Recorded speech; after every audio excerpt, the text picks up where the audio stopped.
This is the Fantasy Roadshow. We are live. We are live. Welcome in to another episode of the Fantasy Roadshow. This episode is brought to you by Rule One Proteins. If you don't know, now you know. Rule One's the best in the business. They got the best protein powder, the best supplements, the best vitamins. You name it, they got it. Go check them out at www.rule1proteins.com. Please like the video, subscribe to the channel. Go check us out on all social media at Fantasy Roadshow. Check out the Substack, thefantasyroadshow.substack.com. And you guys know the drill. My name is Truck, and I'm joined by these two goons. We got Kulz and Shane O'Mac. Boys, how we doing? Kulz, you are in a new setup. Where are you? I'm in Chicago. Ooh, the old Chi-Town.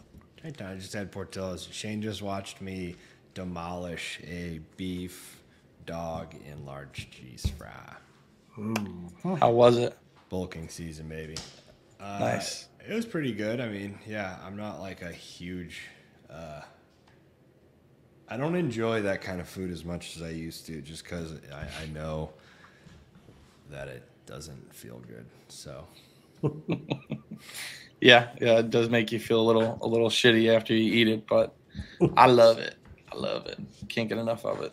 I just don't like feeling like shit, so the taste, I don't enjoy it as much knowing what's on the back end. So that's, whatever.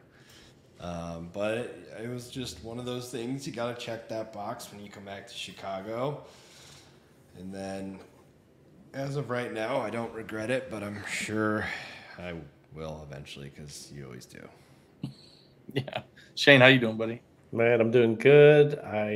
Speaking of food, I'm looking forward to tonight having one of my favorite meals. Oh, we've got some enchiladas, homemade guacamole, little margarita action, and then for the little cherry on top is what we call Snickers pie. Snickers pie? Is that a homemade Snickers pie? Yeah, made with like little cut up Snicker bars in it. Wow. Shane O'Mac going all out. That sounds awesome, dude. That sounds awesome. So I have to do after this, I've got to prep for that meal. I've got to get in another workout because that's how I work. I've got to earn it. Earn it. Yep. Earn it. Absolutely. All right. Well, today we have a very special episode for you guys. This is a best ball extraordinaire episode. We're going to give an update on our plus 400 drafts so far, and we have a very special guest. Someone very big in the industry, Justin Herzig. This guy is a best ball animal, and we have him in for an interview. So do you guys want to preface anything before the interview kicks off? He's the only person to make the finals of every single Best Ball Mania.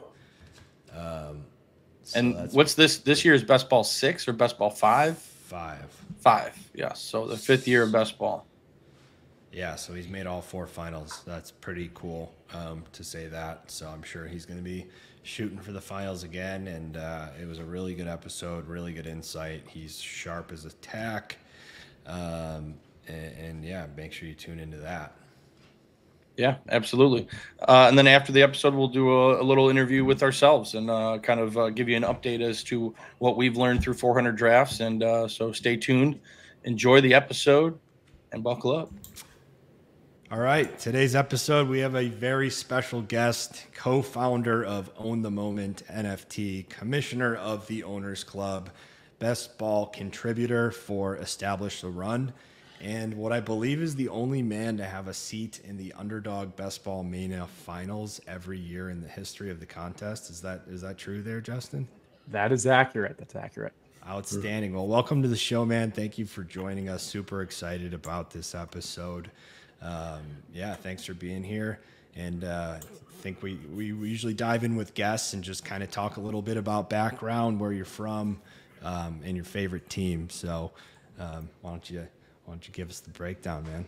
Nice. Be happy to. Thanks for having me. Excited to, hey, we are in August. We are the heart of best ball season. I know football starts in a month, but this is real. This is what we're really doing. This is the game we play. But I live in Tampa, St. Pete area. Literally, I'm looking outside my window right now. We are flooded because we had the hurricane. So anyone out there in Florida, hopefully you're doing well. But we survived. We're doing well. and that makes my team the Bucks.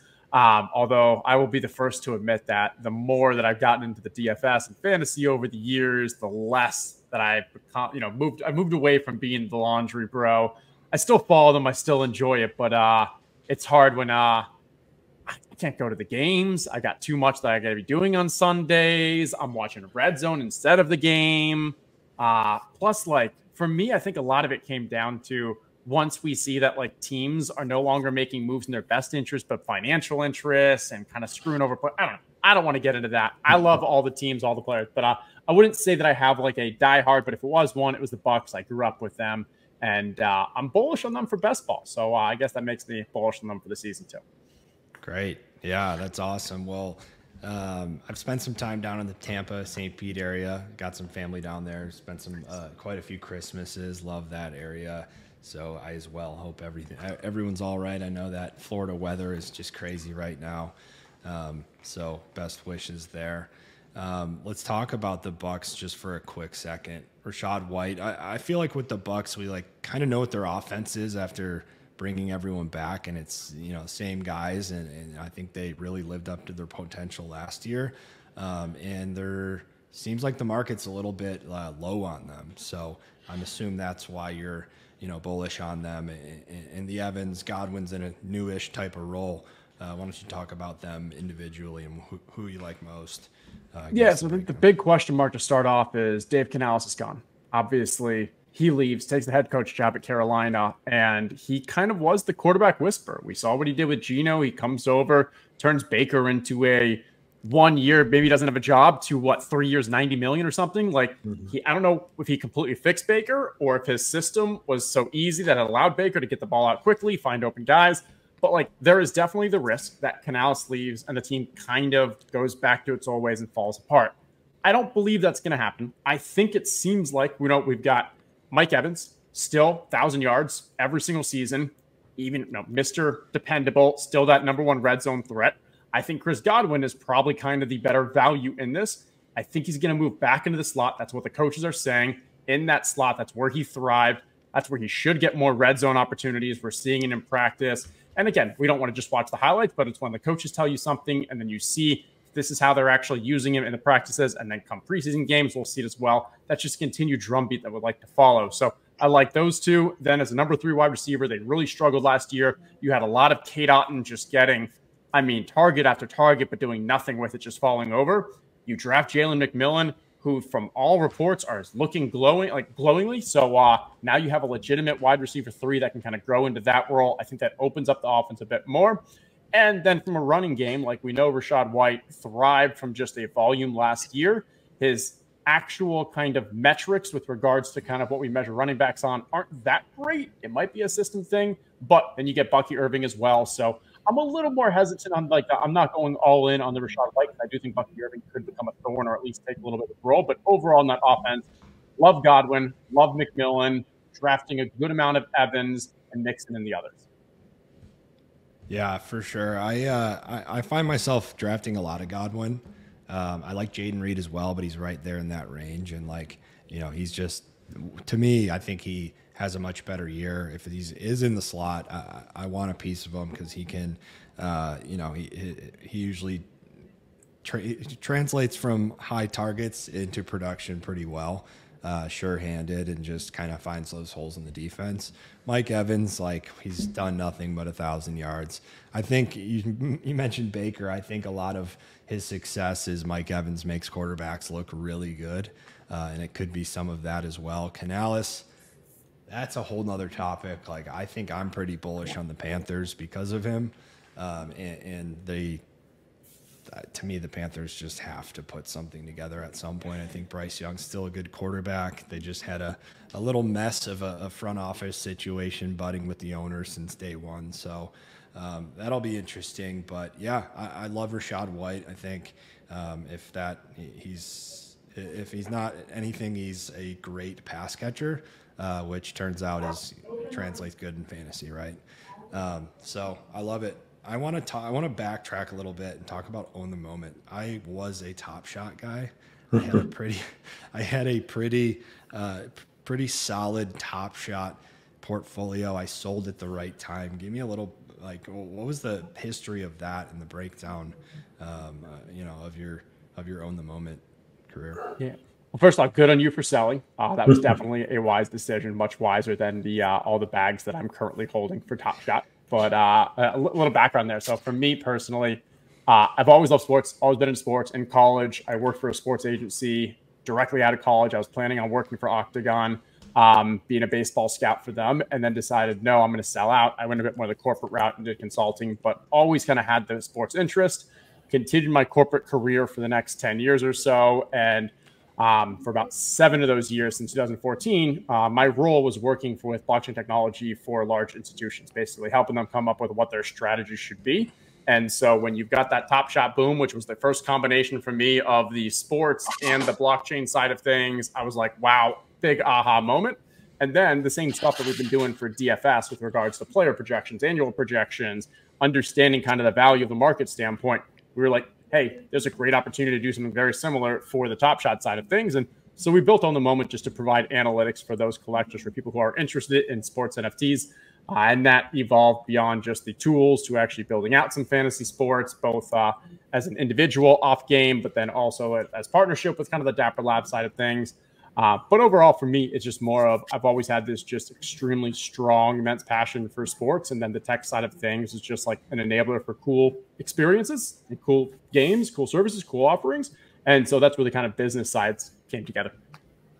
I love it. I find that so interesting. I actually was at a Top Shot event in New York City, first time ever going to New York City, and I saw that they were in town, popped in. I definitely, I was lucky at selling at the right time. I think it was like one of those things where collectibles were hot, everyone was at home, and I believe in the product long term. I think it was just like that timing of how the market shifted. It was like just bad timing, right? Everything kind of just tanked there for a second. But it's, if you're a sports guy, that's like you mentioned, if you can create a market and have that passion and then a little bit of that futuristic like NFT boom, combine all of that, it was the perfect storm. So that was such a fun time for sure. But let's talk best ball, right? That's why, as you mentioned, we're in August. Thank you again for taking the time to jump on, because I know you could be crushing some drafts. You may even be on another monitor right now. I know I've been in a lobby or two of yours. So let's talk best ball. I imagine you take a pretty wide approach in terms of like spreading out your exposure and your contests. So give us like a strategy background of, what's your approach to this in the off season? Yeah. So from a portfolio allocation standpoint, I would say that also depends on the website. So Underdog, I think, is a pretty sharper market. ADP overall is pretty decent. You kind of need to give it a little respect, even if you have rankings that differ from the market. If you're differing too much, probably need a question, kind of go through and why you differ so much. And so on the Underdog market, rarely do I ever go truly above kind of 25% on a guy. If I start getting more than 25% exposure on a certain player, I'll start asking myself a couple questions. First off is like, okay, what do I see that I believe the market doesn't? Look into what is the market seeing that I may not. I'll start talking to a couple other people that I trust and get a better sense of like, hey, is there a kind of a black spot? Am I missing something here? Or is this like, no, I actually think that I have an edge here. I'm seeing something that they're not. And in that case, I'm still willing to stay strong. But if I'm getting him that often, there's probably a decent chance that I can maybe wait around and still get him at maybe not 30%, but maybe now it's like 20%, but I'm getting an extra round of value. So from an individual player perspective and managing, I'd say my ownership, that's my overarching. As a more general strategy, I'd say there are far more things with regards to kind of roster construction, draft capital allocation, that I'm making sure that I keep like a well-balanced kind of perspective, with the player takes being one component, but just one part of a larger kind of pot. And kind of with positions specific, have you seen kind of, and are you adjusting this way? Do you have one particular way, or you kind of play it by ear, where it seems like in a lot, you're seeing on with the quarterbacks, it's there's obviously the two strategies, you know, the stud early, or you get the better late value stacking option with a couple of them later in the draft. Do you, so far this year, have you leaned one way or the other more with the quarterbacks? Yeah, and it always depends on kind of what the meta is for that year or for that part of the year. And then also depends on the different sites. So for underdog, I find myself often going a little more on the elite QB because I do want to only spend kind of 2 roster spots at that position. If I miss out on the elite QB, I don't want to force it, but you know, if I don't have the right stack, if I don't get the right value, then I am okay with going with 3 QBs in that kind of mid and later range. But I want to make sure that they are highly stacked. And the more that a QB is a pocket passer, the more I want to have multiple pieces of his pass catchers in the stack. The more that it's an early QB that can get on the ground, can get it done on the ground, I still want to stack, but it's not as important. And then if you look over on DraftKings, I'm almost exclusively going 3 quarterbacks on DraftKings because you get those 20th rounds. And so even if I start the draft with a Josh Allen or Jalen Hurts and expend a lot of draft capital on that QB, decent chance I still grab 2 more of that position, but I'll wait until the very end because you can still in the 18th round be getting guys like Bo Nix and Drake May and JJ McCarthy and maybe Justin Fields, where, okay, I'm still getting 3. It still gives me more opportunities to get the kind of correlation with stacks, gives me more opportunities to hit the spike weeks in the playoffs. But also, it gives me a little more of a buffer, too, for maybe my number 1 QB gets injured. We saw a ridiculous amount of injuries last year as well. And when you have those 20 rounds, those 2 extra rounds on DraftKings, and we have these QBs that are starting or going to be starting pretty soon in the back end of the drafts, I'm perfectly okay with saying, hey, let me take 3 at that position, and it's not too much capital. Yeah, I thought it was interesting how, like, when I started up doing drafts again this year, so I've only been doing best ball for now. This is my 2nd season. Did like 40 underdog drafts last year, all best ball mania. This year I've done 406 so far. So had like a 20% advance rate. Felt like I could just, you know, that was, or 25%. I had 10 playoff teams last year. So I felt like I wanted to see what that looks like if I just scale out and go bigger this year. And I noticed that Josh Allen's like going, you know, late 3rd, early 4th, where last year he was on that like 2-3 turn, I believe. So I felt like early in the offseason, I'm going to go elite quarterback and grab Josh Allen. If the assumption was, are there more elite quarterbacks, or is it that like more casual players haven't come in and kind of steamed up his ADP, right? So I don't know if you've seen that happen. Is that like a common is there a trend in that, or what is that kind of allude to? I think it's the depth of the position this year, where when you can get Joe Burrow in the 90s, Dak Prescott in the 80s or 90s, Jordan Love around there, Caleb Williams, who's going to has 3 amazing weapons and can do it on the ground in the hundreds, and then you go even a little later and you've got like Trevor Lawrence, who's got extra weapons there. Kirk Cousins is going to be slinging it indoors in Atlanta with some weapons. Like, it just feels like there's a lot of places that you can draft and be comfortable with the outcome. And the truth is, like, if you look at last year, I don't think it was as deep, but you had similar areas where like, oh, I'm happy with this QB. And then, because they're stacked, and you're making a bet on that team saying like, I personally don't love Matthew Stafford as a fantasy quarterback. I think he's too reliant upon touchdowns. I think the team wants to actually run too much. The defense shouldn't be as good, so he might sling a little more. But like in general, it's a riskier aspect. But if I drafted Puka, if I have Cooper Kupp, I'm more okay saying like, I kind of feel comfortable. It's like a blanket saying, okay, Matt Stafford, yeah, he's passing in week 17 against Arizona. They're going to have to sling it. He's going to put it up. So like, I think that's what happens with a lot of drafters is like, if I get 3 of these and I correlate them, I'm probably going to be okay. And because there are so many of them, and then you even include obviously the Dak and the Burrow ones, would you be shocked if Dak or Burrow finish as like what, a top 4 or 5 QB and QB1 in week 17? No, not really. And so when you can get those in the picks 90s versus when we have to expend, for a 3rd round draft capital for the Josh Allen, Jalen Hurts, 3rd, 4th, I think that's where it works. Now, this isn't an argument that you should do it, but I think that's where kind of the market sentiment is for why the QBs, those elite QBs, have gone a little later. Yeah, I mean, I was updating my redraft rankings today, and all the way down at like quarterback 23, Aaron Rodgers is there, and like I could talk myself into Aaron Rodgers being a top 10 quarterback easily this year. You know what I mean? So it's definitely a deeper position than it has been, and I just like Josh Allen has made me successful in fantasy football for the last 3 years. So I'm just comfortable going Josh Allen or waiting until, like you mentioned, Caleb Williams at quarterback 13. I think Trevor Lawrence earlier this summer was getting drafted as like QB 16, and now he's been steamed up to 14. But, you know, even Herbert, obviously the weapons aren't there.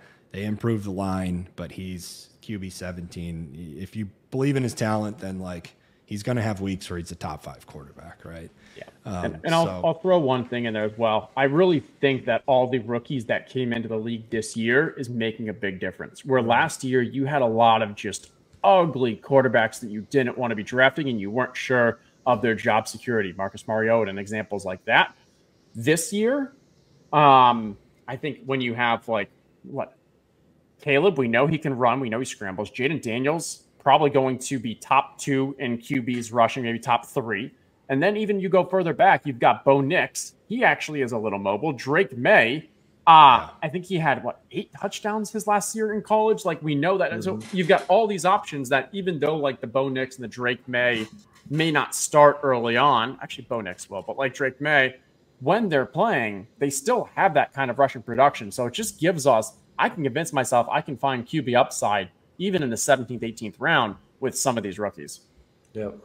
Yeah, for sure. I think this kind of transitions pretty well into tight end strategy because I feel like tight ends as well, like this elite tight end is starting to get deeper at that position, right? Like I would say top 6, I could convince myself that they could be tight end 1. But you also have like getting one of those top 6 is such a value because of that fall off from there. Historically, I would say tight end position, like if you weren't getting one of the top 1 or 2 guys, it's like touchdown dependent, essentially, is what I would consider that position. I don't know about in best ball, right? I've only have 2 years of this, but in redraft fantasy football, you're like, if you don't get one of the top guys, you're kind of just streaming tight end and trying to get lucky with a touchdown dependent tight end. So what's your thought there with those top, 5, that elite tight end? What's your strategy in typical drafts? Yeah, historically, especially on underdog, particularly on underdog, I've been a 3 late tight end advocate. And if you look at the data, it does suggest like it's the easiest position for a late round guy to finish in the top 5, top 6 of that position. I think it was 3 years ago, 3 of the top 6 were there. That was when Gronk wasn't being drafted, when Dalton Schultz, when Dawson Knox all finished at the top. Then you get like the next year, I think in the next 6, we had again 3 finished in the top 6 that were late guys. I think it might be Evan Ingram, it was Taysom Hill, and maybe one other one. And now last year we saw it again with the Hawkinson, even though we started getting a little more momentum as the draft, but like he was still a later round pick. And then Jake Ferguson was still late. It's like the data suggests that, yes, these late picks, it's easiest for the tight ends to finish the top 6. And there's a lot of reason to go after it. This year, though, it just feels very different. We don't have those young, high upside guys that I really liked, either young, high upside from a talent or on a team that's an explosive offense that we can see. Because those are usually the 2 things you need. One of those 2 to really have that kind of top breakout tight end. And all those ones that I mentioned before, the Dalton Schultz, the Dawson Knox, the Gronk, like those were on top passing offenses. Or you look, Ferguson last year, or Hawkinson had the talent. I mean, not Hawkinson. Laporta had the talent. And so this year, when I look at who's in the back of the drafts, it just doesn't feel great. And so we're starting to see a little more pop out in the last round where you have Theo Johnson running with the 1s. Colby Parkinson's probably going to have the majority of the tight end work. Greg Dulcich, if he can stay healthy.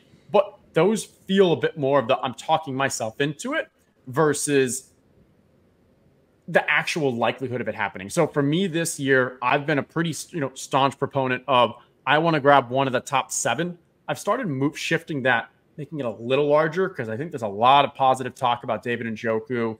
And so if you want to include as well, like Brock Bowers in that, I'm okay with that as well. So maybe it's evolved to make a bit 10. I still think like that Evan Ingram, George Kittle, I love to grab one of those first 7 up to them. And then after that, maybe I then wait until the very end of the draft and the last 2 rounds, grab 1 or 2, depending on how elite my first tight end was. That's kind of the strategy that I like the most. And because I said like on Underdog, I'm grabbing 2 QBs usually, it allows me a little more freedom to grab 3 tight ends. If I didn't grab elite QB, I probably grabbed an elite tight end. I probably went Laporta or Kelsey. And in that situation, now I can just wait, grab 1 later, and maybe I need 3 QBs to make up for my lack of elite in that format. Yeah, that makes me feel a lot better. That's basically the exact strategy I'm using. I would say that I'm taking massive positions in the tight end position, though. I will, at some point, it'll come out what my ownership is of Greg Dulcich, and it is probably more than any player has of any single player that's done 400 drafts. And honestly, like that's playing to your strengths. Like I'm a huge proponent of playing to your strengths, where I feel like my strengths lie is like finding those, making those player takes, finding those players that break out. And like last year, for example, CeeDee Lamb, I had him as like my wide receiver 2, and I wanted to take him all the way up from 103 and on. I think he was being drafted at like the 110 or something like that last year. So just like taking those intuitive hunches that I have, and I'm just like, in these big contests, fuck it, I'm going to double down. So Greg Dulcich at an 85% clip right now is just... You're not actually 85. What are you actually at? 85%. He's not lying. God, he's not lying. Absolutely love it. I just looked at mine and I was like, all right, I've got 5% Dulcich, which to be honest, 5% Dulcich is probably a 2x the field because of how little he's being drafted. Let me pull up real quick. I can say if on our rankings that establish the run, we have how often they've been being drafted. So he's been being drafted 21% of the time. So if he's getting drafted 1 in every 5 drafts, I'm drafting what? I can't do the math in the spot now. But yeah, like he's not being drafted often, and you might be dragging that up from like 4 to 5%. He's starting to get drafted more because I went from 87% to 85.7%. So have $37.74 worth of fees tied into Greg Dulcich this year, and it's because exactly what you said, like talent. I think people forget about his pass catching ability and his run after the catch ability. That doesn't exist where he's getting drafted, right? Like it's, as you mentioned, it's from a talent standpoint, it's Dulcich, and I don't know where else. Like Theo Johnson, yeah, he's going to be in an offense that should improve. He's going to have to rely on the passing game a little bit more without Barkley. But like if you watch his highlights, he catches the ball and he gets yards and goes down. So like there's not that Dulcich juking out a cornerback and running for a touchdown, and not just a quarterback or a cornerback, an LSU Tiger. So like real athletes, right? And I see Dulcich, it's just injury, right? I mean, he has to stay on the field, but there's every opportunity for him to establish a chemistry with a quarterback and be a guy that he can lean on, a rookie quarterback, and typically a tight end can be that guy. So every Dulcich touchdown, you can think of me this season. I will be. I mean, if he stays healthy, it'll be a smash. The way that they talk him up, what they want from that position as a pass catcher, he's not going to play every snap. There's going to still be blocking tight ends that are probably he's going to come off the field for. But that's okay. That happens for the majority of tight ends. And what you're paying for his cost, like if he stays healthy, if you knew that he was going to be healthy all year, he's probably like a 10th round pick, 10th or 11th round pick. Yeah, I think it's a great, but like. There's a risk with that, but hey, maybe it wasn't him who got the Christian Watson, the hamstring kind of research as well. So hopefully they kind of figured that out. Yeah, we'll find out. We're going to be cheering for it. But yeah, so anyways, there, if it makes you feel any better about my stance there, I had like, I think 40%, only on 40 drafts, but 40% of Laporta and McBride last season. One of the reasons I had that high advance rate on that, small amount of teams, but Shane O'Mac calls me the tight end whisperer, really hoping that translates this year.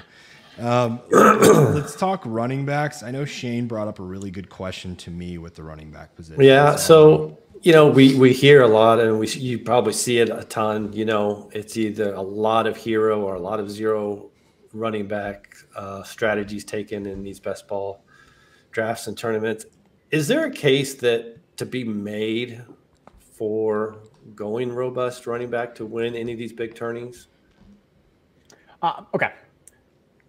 The general idea, I like the idea. We see a lot of people doing the same thing.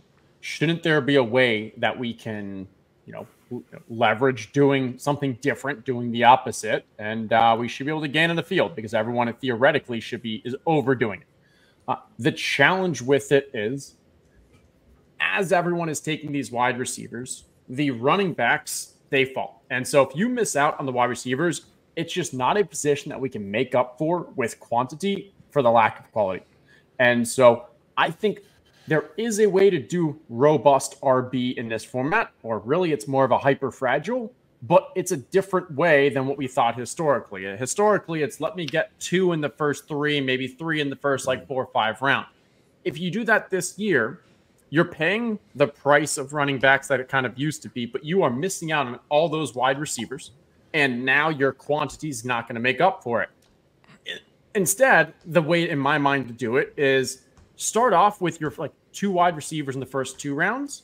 And then if you want to do it, grab 4 running backs in the next kind of 5 or 6 rounds. Because the running backs you're going to end up with, if you go, let's say, round 3, round 4, round 6, 7, 8, those running backs a couple years ago would be the same thing as basically going wide receiver and then 4 straight running backs, because that's how much these running backs have fallen. So the way that we thought of robust RB is let me just have the best running backs in the room, let me dominate.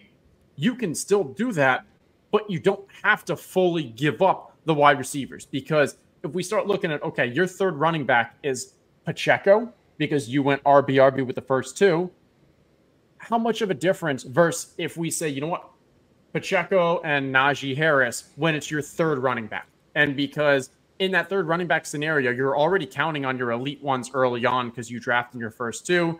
Now you need that Pacheco to kind of hit your flex, which locks out any potential wide receivers.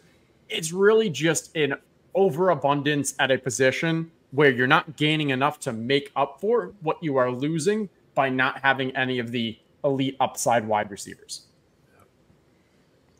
My perspective. Yep.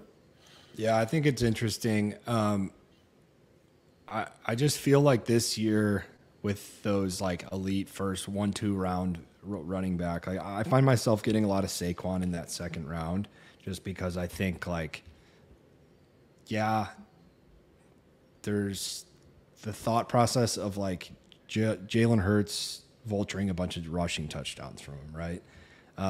Well, I don't necessarily think for the long term of a quarterback's lifespan, do you really want him having 18 rushing touchdowns on the goal line like that? I mean, maybe because it's so effective, but if you have a running back as capable of Barkley, does he chip into that, and do they hand him the ball on some of those, right? Mm-hmm. I just think that Barkley hasn't been in a legitimate situation to win a championship, and he is such a talented running back that why can't he be RB 1, 2, 3, So I think he's just as capable as a Bijan, Brees, CMC to have that RB1 spot, that it's all right, let me pump the brakes on grabbing a Nico Collins, who all of his value is completely steamed out this year compared to last year. Puka Nacua, all of his value is being steamed out, right?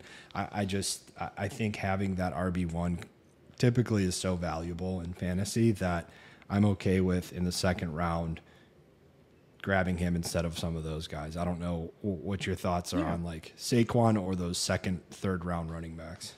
So from a strategic aspect, I think there's nothing wrong with that as well. I think the challenge becomes when you also took Bijan in the first, and then you want to grab another running back in the next couple rounds. That's where it becomes the overabundance, because you're making a bet that Saquon's going to be a top 3 running back. Okay. You also drafted Bijan, assuming he's going to be a top 3 running back. Okay. Now, if you draft another running back, first off, if a falling value later on comes into running back, you have to miss out on that because you can't take that because you already overallocated. Or what you're doing is you're kind of betting on, hey, I'm taking a third running back because I'm hoping that's going to like give me the level of consistency across the season. What you could have made up for that consistency just by grabbing later guys. So from I want a second round running back, no issue at all. For me, I love Achane. I've drafted a ton of Achane in the second round. And, but I'm often doing it when I've grabbed CeeDee Lamb, Justin Jefferson, Jamar Chase, Tyreek Hill, and then I grab Achane in the second, and then I go back to my wide receivers, or I grab the elite quarterback or the elite tight end, and I usually wait until like now the Jalen Warren or the DeAndre, like that area to grab another running back because I've already drafted my elite guy, which could be Saquon, it could be Achane, it could be Kyron, whoever you want. You're counting on that being your RB1, and then we'll figure out the RB2. But what we're not going to figure out is finding the 3 upside elite wide receivers. You just can't make up for that with quantity. And if you do, or when you do, it's extremely difficult / unpredictable. So real quick before, because you brought up a guy, and I wasn't even going to bring this up as a topic, but I've got a set of guys that I consider like my on the fence players, like my guys I'm worried about being wrong, and like Achane is like my number 1 fence player, and so I'd be curious to get a little bit more of your thoughts on him because of what we saw with him. Like, I think it was 20 or more points in 5 games last year, but like the other ones, he averaged like 6 or 7 points a game. It was so,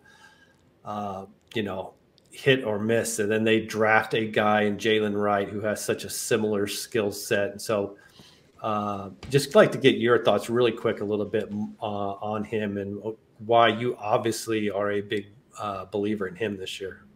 Yeah, so if we look at from an efficiency standpoint, he just broke the sheets last year. Like what he's able to do in that offense combined with his skill set, it could just be like unworldly. And so we know, given the volume that he had last year, which wasn't that much, and the role he had last year, which wasn't that much, he wasn't getting the touchdowns, he was still splitting with Mostert, he was still kind of the 1B to Mostert. He still has the ability in any given game, especially in the Miami offense, which we've known their ability to put up 60-plus points in a game. Like, he has tremendous upside, and that's so valuable in best ball. If you think about the value to your team of getting a 50-point versus getting a whole bunch of 20s. Now, let's say we're going to talk about you've got a player who had a bunch of 20s, and each week that was between 3 to 5 points more than your next guy that missed out.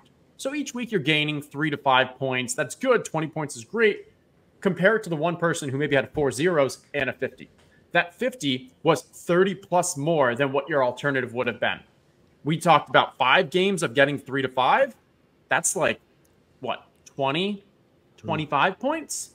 Or you've got this 50, which right there gave you 30 plus. So that single game ceiling is extremely important in best ball that I don't think is accounted for enough. And that's not even talking about when we get to week 17 in the playoffs. Okay, so that's if he just has the same role as last year. Then year 2 running back, explosive in year 1, being compared to a 32-year-old Raheem Mostert, there's a decent chance that Devon Achane, he gets a little more of the touches. They actually use him a little more. They've talked about using him more in the passing game. Maybe he gets a little more of the goal line work. Maybe Raheem Mostert, who's gotten hurt so often, gets hurt again. So now we have this other world of upside where not only do we still keep that efficiency and the role within the Miami Dolphins offense, but now he's getting more volume. Now he has the opportunity to kind of break it and be RB1, RB2. So you have all that aspect. Okay, so I know I like him as a player. Now the question is, but where do I draft him? Because if you're doing projections and you're comparing him to Jonathan Taylor and Saquon Barkley and Kyron, he's not going to ever be able to project for higher than those people. Like, you just can't do it without giving him a role that we haven't seen. So it's like, okay, where do I draft him? In my mind, I think like, okay, I'm very comfortable drafting him in the early 3rd, middle 3rd. And when I see him there, I'm snap picking him. I'm so excited about it. So I started asking myself, all right, if I'm so excited to take him in the beginning of the 3rd and middle of the 3rd, what am I missing out on by not taking him at the end of the 2nd, middle of the 2nd? Because the wide receivers between the end of the 2nd and the beginning of the 3rd are literally the same. Like, if you look at projections across the season, it's probably no different than kind of 7 to 10 points between like that pick 18 and pick 30. And so if those are so flat and I don't really have a preference on those guys, then give me my Achane so I can get extreme exposure. And in the beginning of the 3rd, middle of the 3rd, I'll just take whatever wide receiver that is. So I've gotten to a point where I'm like, I'm willing to just take him in those middle end of the second, knowing that I'm usually pairing him with a wide receiver in the first and I'm getting a wide receiver in the third. So I like that way to start the draft. And so that's kind of where it's like, and to be honest, like this is something that I didn't start. I started the offseason with, I love Devon Achane. I then moved to, he's really expensive. I just can't do this. And then I'm like, no, I'm not giving up that much. The difference between a mid-third or an early third and a late second, mid-second just isn't that much. So I'm willing to just hit the draft. Yeah. I think it's interesting with that backfield. So Shane mentioned adding in Jalen Wright with a similar skill set. That young coaching tree of McVay, you saw him do the same thing with Kyron. And he actually spoke on it, I think yesterday or the day before, where he said, we went and got Blake Corum because what Kyron Williams, what he allows us to use our entire playbook. So we wanted to have basically that on the field at all times. You saw LaFleur do it, bringing in Marshawn Lloyd with Josh Jacobs and then Jalen Wright. I think that's just an interesting football thing, right? Like those guys bringing that similar skill set that they never want to take them off the field so that they can kind of use their whole playbook. We'll see how it plays out. I think it's an awesome trend in the NFL and will be really exciting for both fantasy and just football in general. One thing I want to talk about with wide receivers. If I could jump real quick on the Jalen, one thought as well, because I completely agree with what you said. And I think if you dive in a little further, Jalen's comp is actually a little more Raheem Mostert. And so, if anything, I think there's a strong argument that it's exactly what you said. We know that these two guys have an injury past. It's possible, like, we just want that third one who can fit in for either of them if Achane or Mostert gets hurt. But I also think 32-year-old Raheem Mostert, like, it's not going to be in the league that much longer. Jalen Wright is a great kind of next year future 1-2 punch with Devon Achane going forward. Yeah, very similar.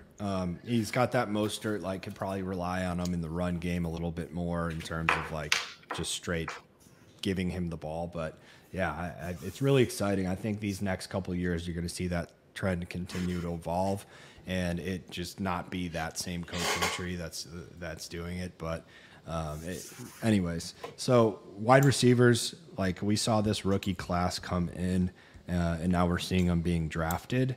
What do you think? Like, can we really have that many wide receivers from that draft class have like instant success like we're seeing right now in the market? I mean, you have, Harrison, end of first, Malik, end of second, early third, and it just never stops. Like Keon, BTJ. All these guys are getting drafted like in very respectable positions to the wide receiver market. What are your thoughts there? Are we going to see kind of like what we saw with the tight end class last year, like huge tight end class? Are these freshman players going to come in and ball out year one? What do you expect from the rookie wide receivers?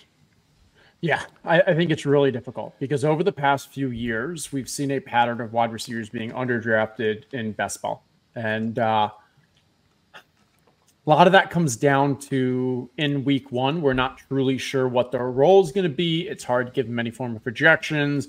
And so people are too often kind of drafting about how the season's going to start versus what it's going to turn into.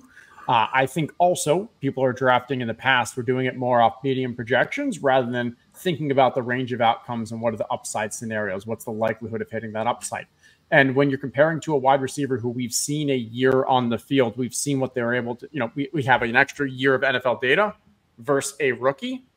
I'm not telling you one is going to be better than the other, but I can tell you that the range of outcomes for the rookie is far greater than what we know from the, sophomore, third year wide receiver. And so I think like JSN's a pretty interesting example where like JSN, really strong talent coming out of Ohio State. I think he probably would have been drafted around Brian Thomas, maybe a little before Brian Thomas in this year's draft. And if you compare to like where he was drafted, that makes sense. Okay.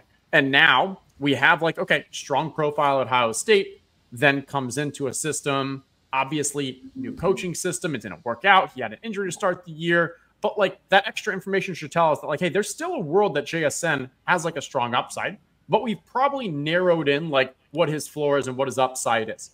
Then you take these rookies, and you can take Brian Thomas as an example because, hey, again, he's the number 3-4 option, similar to JSN was, similar draft capital. I think you got a better QB. And we don't, like, could he be the number 1 wide receiver by the end of the year in that offense? I think that's very possible. Is JSN going to be the number 1 receiver? No, I don't think so. Like, it's highly unlikely because of DK and what we've seen in the previous year. And so that's where, like, these wide receivers from a best ball standpoint, where we need to finish 2 out of 12 in our first league and then 1 out of 16 and 1 out of 6. Like, we're playing for upside. And then obviously beating 500 plus people, we want to take those risks and play for that upside. And so that's where I think it does make sense that, like, all these rookie wide receivers are just getting drafted earlier and earlier and earlier. But at some point, you've got to kind of ask yourself, when is the price too cost prohibitive? And I think it's different for different wide receivers. Like, I'm more bullish on someone like Rome Odunze. I'm more bullish on the offense, the contingency for if he is able to become more of the alpha, or maybe there's an injury. I'm a little less bullish on someone like Ladd McConkey, where I think Ladd McConkey is being drafted more on his medium projection and the expectation that he's going to be the number 1 target in that offense. And that, you know, people are talking themselves into or believe that, hey, there's this upside that he's alpha number 1 wide receiver. And yes, that is possible. But when you look at where he's being drafted based off what his actual draft capital in the NFL draft was, what his talent was back then, I don't love that as much. And so it's not just a black and white, yes, we should or shouldn't draft rookies, but I really think you got to kind of look at each individual scenario and think through, where do I believe this is going to work, where it's not going to work out? Because I think we've reached a point where they're not too cheap and they're not too expensive, but, like, we just have to figure out which ones are on which side of that. Yeah, my thing that I'm worried about with Ladd too is, like, if we want him to catch 100 balls, he's 170 pounds maybe. I'm just not confident in that 170-pound wide receiver catching that many balls, especially he likes to catch the ball over the middle of the field. That worries me a little bit. I think Keon Coleman is a guy that, like, he got knocked on about his measurables at the draft, but, like, he's, to me, just a football player. You know, he was a wide receiver 1 in offense at Michigan State that consisted that included Jaden Reed. He's got Josh Allen, who's just been an absolute fantasy machine. So I like the upside there. BTJ, as you mentioned, he's an extreme raw talent. Need to see a bounce back from Trevor. I kind of like the upside there. But yeah, man, it's like you got to take a stance and plant your flag on some of these guys because the upside is so much. But also, it's like, can all of these rookie wide receivers really be that productive year 1? We're going to find out, and that's the beauty of the game that we love, right? But yeah, I wanted to fire off a couple, just like couple questions here, and we'll let you go. Favorite draft position? 1. You get Christian McCaffrey. You also get to you don't have to worry about someone sniping your stacks if you want to go back-to-back later on in drafts. And the back of the second and third round picks are not much, like your second round, they're not much different than what other people are getting early second. And they're substantially different than what you're getting late third. And you're not going Devon Achane in that case. I've done it rarely. I don't often do it, and I've only done it just to mix in some exposure to think, like, hey, if I'm so bullish on Achane, why not at least do some in case, like, he has the RB2 season next to CMC? But then, like, I don't like the way the teams end up because you just can't take any falling running back value for a long time. You miss out on the wide receivers. So, yeah. Favorite stack? Or stacks? Yeah, at value, Caleb and Rome is probably the one that I've done the most on DraftKings that I really like. I'm really bullish on Caleb and that offense and Rome's value. Rome's cost, it's just way too cheap over there. On Underdog, favorite stack.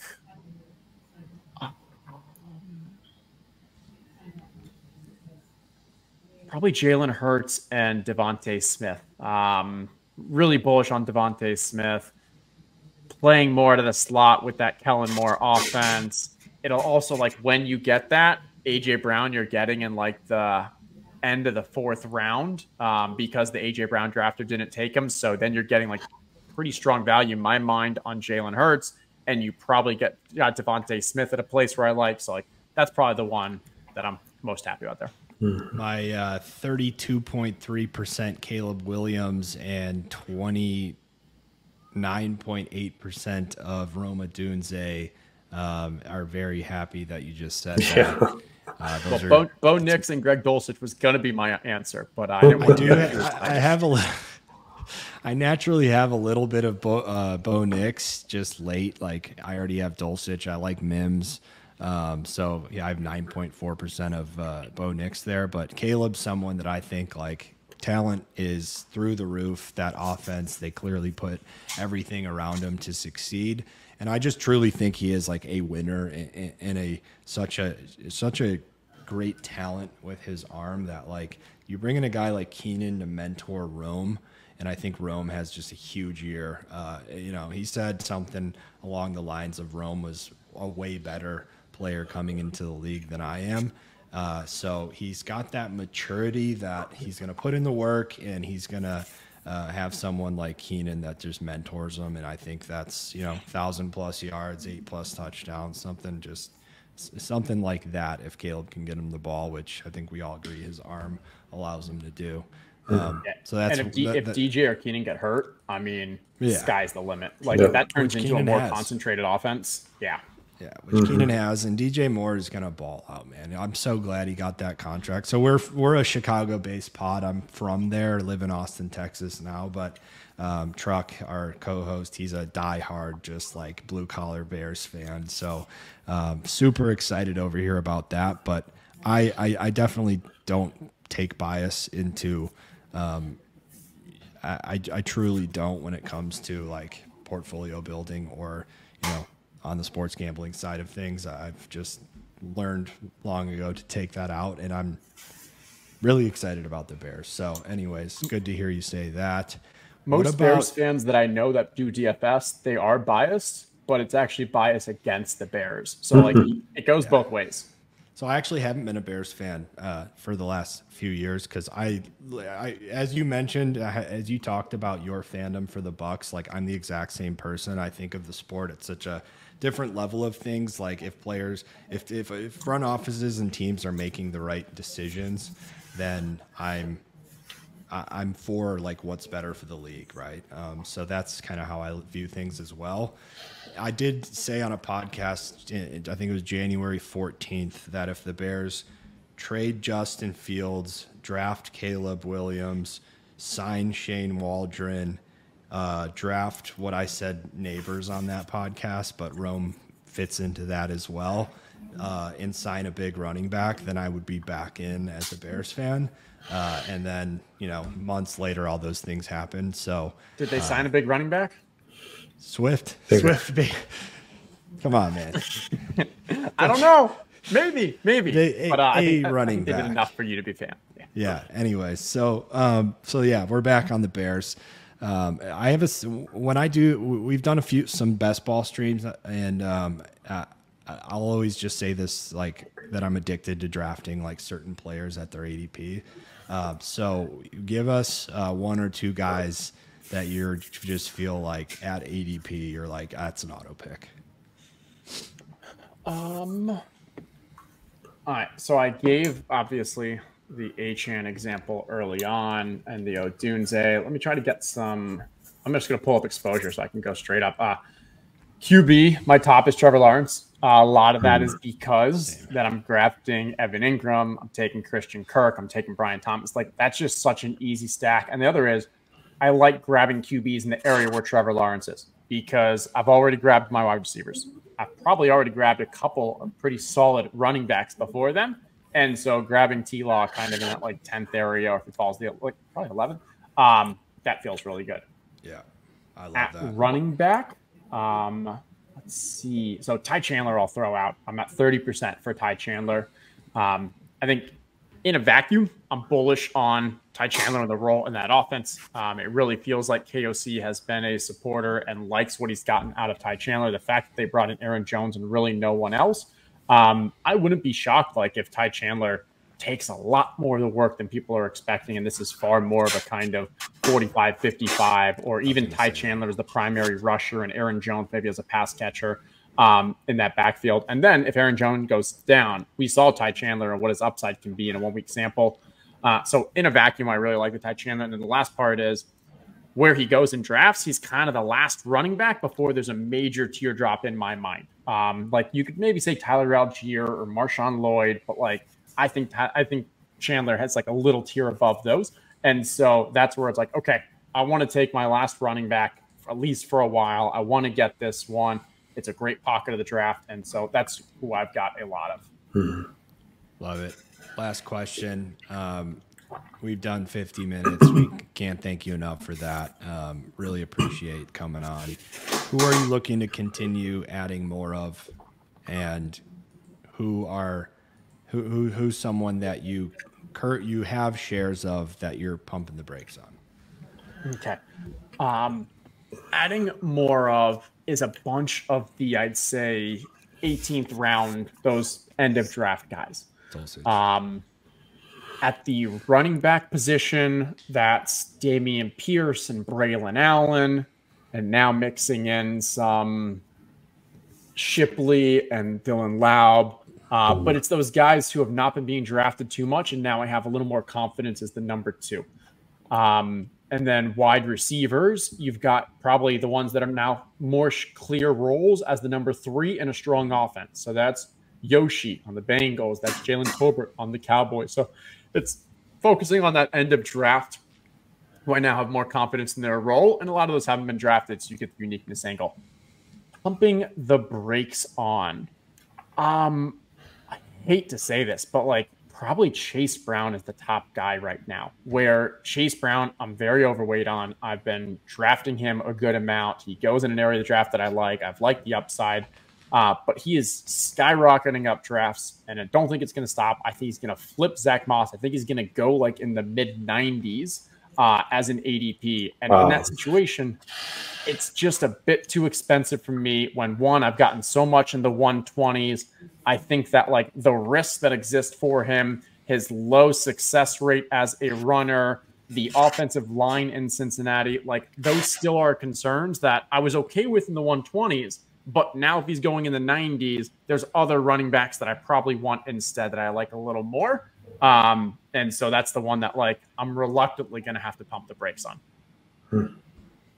Love it. Well, thanks again, man. It's going to be a super exciting season. I'm going to be reaching out every time Dulcich scores just to make sure that you celebrated with me. As you know, that's going to be happening. But thanks a lot. Thanks for giving us the opportunity to come on.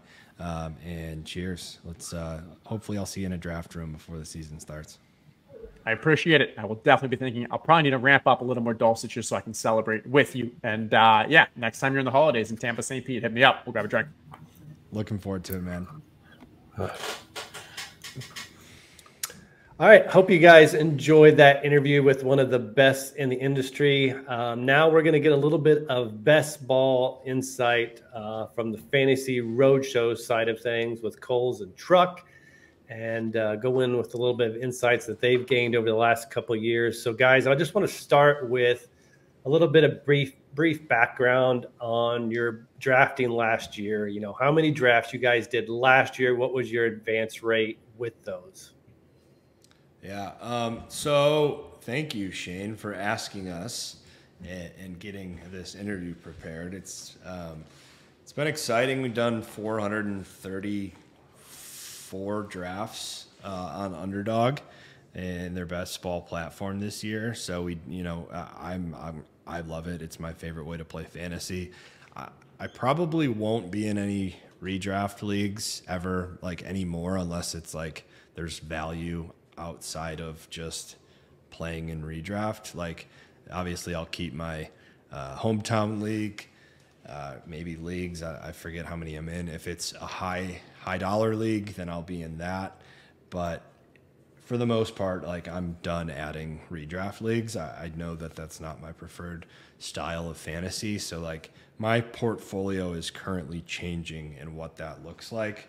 and it's going to be heavy best ball, I think, from here on out, because drafting, it's my favorite part of fantasy. I don't like really making roster decisions weekly. I think back in the day, I used to be an absolute shark on the waiver wire, and that could be fun at times. But like even that, I would rather set it, forget it, know how strong that I am at drafting, and just kind of hammer out as many drafts at the beginning of the season, and then focus on other things, prop betting, sports gambling, and the super contest that I do, and like that side of things more than just like grinding out these low return on time investment type of leagues. So yeah, I don't know, Truck, what about you? Like, just talk about like your stance. I know you still enjoy like the redraft and those kind of leagues, so we are a little bit different in that sense, but like talk about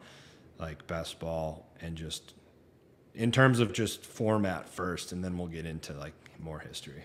Yeah, well, I feel like we've evolved as fantasy players, right? You play fantasy football for so long, and you start to realize what you enjoy about it. And one of the things you mentioned is that home league is that relationship you have with friends. Some of those guys, that's the only time of the year I see them, so it's a lot of fun getting with them and doing those redraft leagues and kind of getting back to your roots. But what best ball has brought me is just like this elevated way of playing fantasy football, where you draft, you focus on the draft, and then you let the cards fall as they will.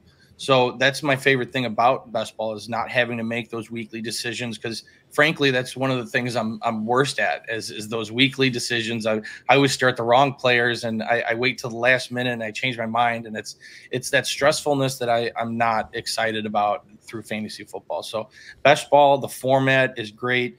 You got the 18 rounds. You're able to hone in on the players that you want, and kind of take it from there. So I love that whole aspect of it, where you don't have to make those weekly decisions. So best ball is going to be the future, I think. And if you're not on the best ball, go check it out. I promise you, it's a good time.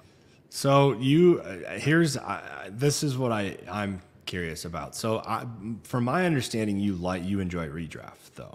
I do enjoy redraft to a point. A couple of years ago, I started just diving into redraft like crazy. I had up to like 12 leagues, and it was to the point where you have too many players that are contradicting on your roster, and you're kind of rooting for people, but also not rooting for them because you're playing against them in other leagues. So I'm not a big fan of that, but I do like the classicness of a redraft league. I like the people that I know I'm playing with, the shit talking amongst friends, like that whole aspect of it. I'm never going to give that up. So, okay. So all right. So you would still like, Rick, I agree with you in that, like, there was one point in my fantasy football career where I just tried to get in as many leagues as possible. And then I didn't enjoy that. So I wouldn't play redraft at all if it wasn't for like the tenure, like leagues that I've been in for a while. Like so I know you still like enjoy it, right?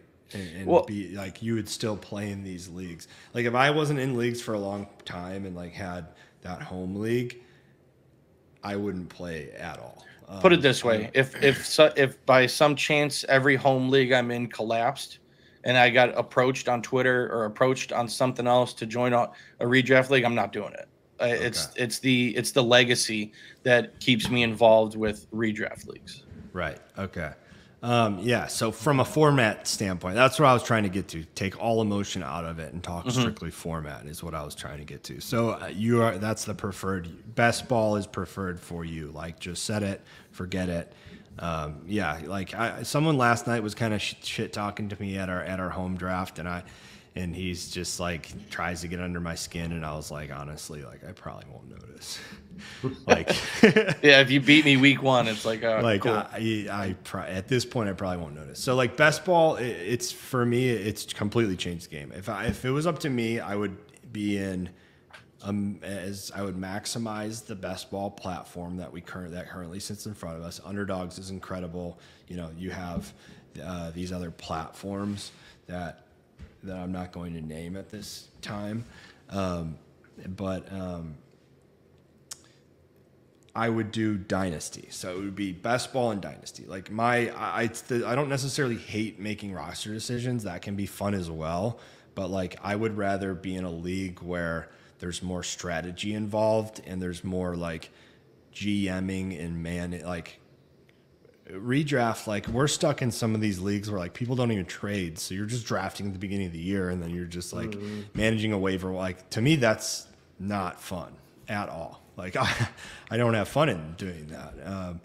We have a league. I left a league of that we were both in recently because that's what it became. Like I've left multiple leagues that like that. And then I think the one that we have that we just drafted, there probably won't be a trade this entire year unless we initiate any of them. Yeah, but we've been in it forever. So like I'm not gonna. In Truck and I, it's like a team that we do together. But even now, like Truck and I have so many teams together at this point where like we don't really talk about our teams anymore, like which sucks too. Like we have a dynasty league together that we like pretty much don't talk about, and it just so we're in a phase where like we're trying to figure out what our portfolio is going to look like, and for me it's best ball is king, and I think it will be moving forward. So going back to your question about the history, last year was our first year. Like we are currently not experts. Obviously, we did 434 drafts, but like we're gonna learn a ton from this year that we'll be able to instill into next year. Because like I admittedly like will make not mistakes, but I'll be able to learn still because it is so fresh. So last year we did 40 drafts. We had 10 playoff teams, 25% advance rate. I think I've read in an article that 18% is what professionals go for. I don't know if that's just a tweet that I got. Apparently I get got on tweets nowadays. I might be easy thing to do. Maybe an age thing, or I'm just like assume thing. I don't know. But anyway, so maybe that was one of those things where I got. But to my knowledge, 25% is extremely high. So this year, what do? Get in as many as we can and see if that translates with when you cast a wider net. So that's like the history. Our history. That's our advance rate. This year we're in 434 currently. I just saw that the German Shepherd got dropped. That's a $5 entry, 20 max. So and the payout structure was very strong. I saw some of the top best ball guys saying like, this is exactly what we want in a structure. So like, that's probably one that will max out. And so I'd say we'll probably end at, 500 if, whatever. We'll figure that we'll know more in the next week what our portfolio is going to look like by the end of the year. But the idea, Shane O'Mac, going back to your question, is let's see if we can take it to the next level and start to kind of maximize the platform that they have laid out in front of us. And if we're winners, then probably even go bigger next year and take it to a whole different level. We got probably 4 or 5 different companies that offer contests. So then it would be like maximize the entire best ball landscape would be the next step. And that would probably take a whole nother like level of deep diving. Like we don't do a lot of analytics. You got to play to your strengths in this. And part of this is going to go into the strategy that we use. I know, Shane, does that, I guess, first of all, does that answer your question? And you mentioned, so like you said this year, you'll take a lot that you can learn from and apply it to next year. Yes. So what I kind of want to see is, so what did you take from last year's 40 drafts and lessons learned, and how did that apply to your strategy this year? I think like basically like navigating through the route, like understanding like what people are doing. We literally started by just like drafting like we would in any other fantasy league, right? But now a year in, we just kind of understood like what people are doing, like how they're stacking, how they're roster building, and you kind of just gain a strategy of like what we do. And we're going to get into some of that.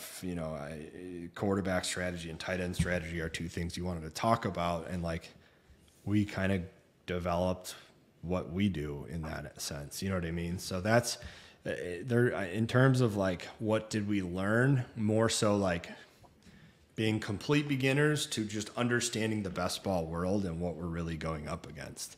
And quite frankly, a lot of what we're going up against is just like true analysts that use math and math just kind of go by the law of math, right? So that's that's kind of what exists in the best ball world. And I almost think to a default, thinking outside the box is what's going to make I think that's what made us successful at 25% advance rate clip. And I think that's what's going to make us successful this year again with, 10 times the amount of drafts. I think for me, I learned the most, like really honing in on how to read the board and like anticipating picks, really guiding you onto where you can go with your next pick and where you can wait on. Like Kulz and I, the biggest conversations we have during drafts, it's like, hey, okay, this team has this guy. He's probably going to take him here. This has this guy. He's going to, and it just kind of deciphering the draft board is kind of where we've really sharpened our tools from last year to this year. And it's something you keep an eye on in normal redraft leagues, but this is at a whole nother level because of how many people are stacking and kind of the ADP on where people fall. So I think that would be the one thing I learned the most. Yeah, and I'll say that, like, for me in that sense, like, that is, like, so, for me, it's that part's natural. Like, I don't even put thought into that, to be honest. Like, for me, that's how my brain sees it happening, right? So, that comes really easy to me. So I don't really think about that as much as it's just, like, almost like, it feels like I'm not reading, but as it happens, that's how I just like naturally, I don't know. That's how you see things. Yeah, that might not make sense, but that's just like, let me put it this way. There's no thought behind that for me. That's just how my brain like comprehends what's going on in the draft room. And that's not like, so for me, that wasn't like a learning as much as like in feeling and understanding, like, okay, this is what's going on, which is learning, but I guess I'm thinking of it a different way as like more just like adapting to, I don't know if that makes sense. Some things I say are just stupid, but. Well, okay, it seems like, we briefly touched on it, but quarterback, tight end is like two of the biggest strategies, especially this year at best ball. Before we go into quarterbacks and tight ends, I want to talk about strategy because this is important. When I mentioned with the math, like we're going up against a lot of analysts that like true like math guys that are using models to a certain degree, right? They're trying to spread out. They're using math to their side based on playoff matchups. They're using, stacking week 17 is probably the biggest thing that you'll say. You talk to 90% of people that do best ball drafts, and I think they'll say like week 17 stacks are like the most important thing that you could possibly do. And I get that. Like, I truly do get that. I'm just not one of these guys that thinks that math is the all ruling thing. Like if I'm in the 7 spot, I'm not thinking like, okay, this is where we can get the Miami versus Detroit's week 17 game stack. And again, that's not even a real example because I don't know that that's something that exists right now. I just don't pay attention to that as much. You know, Truck and I, we have a firm strategy that we use that is just advance rate is key. We want as many fucking lottery tickets at the end of the year as possible. You know, our lottery ticket might not be 0.05% as probable as the week 17 stat guy, but we're going to look for the best team with the highest chance of us to be in the playoffs. So I think, you know, we both think that if you put more of an emphasis on the advance rate and get more lottery tickets, that's going to be the higher chance that you're in the finals, and that's where you can get lucky and make money. At the end of the day, you're getting lucky towards the end of the year. And yeah, you can increase your luck based on like the thought process of, if this game is the highest scoring game of the week and I stack all the fucking players in it, my roster is going to be optimized. And sure, that may be true, but also like, that's not saying that the Panthers can't beat the fucking brakes off of the Jets, just throwing two teams out there. And the Panthers win 35-3. It's not the highest game of the week. The Jets players are giving you jack shit, but the Panthers are, you know what I mean? What I'm trying to say is like, fantasy's not always so like this game hits 60 points, so you want all the players in that game.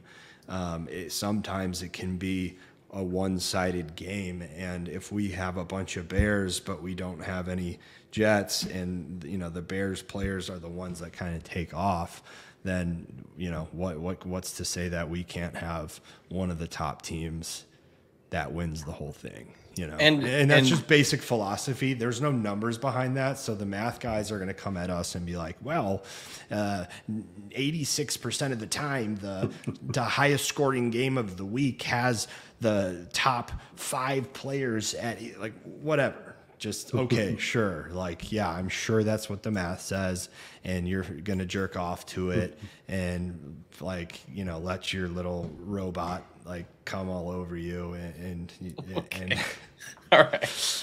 Sorry. I mean, we're talking about anticipating a game that's 17 weeks away.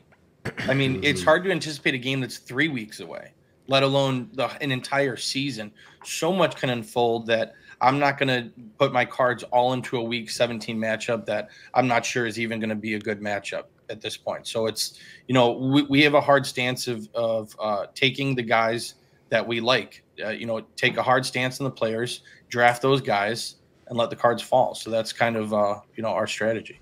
And I'm going to speak to like what I know my strength is, and it's watching football, and it's telling you who the most talented players are, and it's telling you what teams, you know, are knocking on the doorstep to have a huge year. It is reading the market and saying this player is undervalued, this player is over. Like, that's what makes me good at this. That's what makes me always in the playoffs and successful at fantasy football and good at all of this, is because I watch every game on Saturday, every game on Sunday, and I just instinctually know football. I have eyes for it. So that is what makes me good. So, you know, I'm going to take a 40% ownership share on Saquon Barkley, who is extremely fucking talented, maybe the most talented athletic running back in the NFL.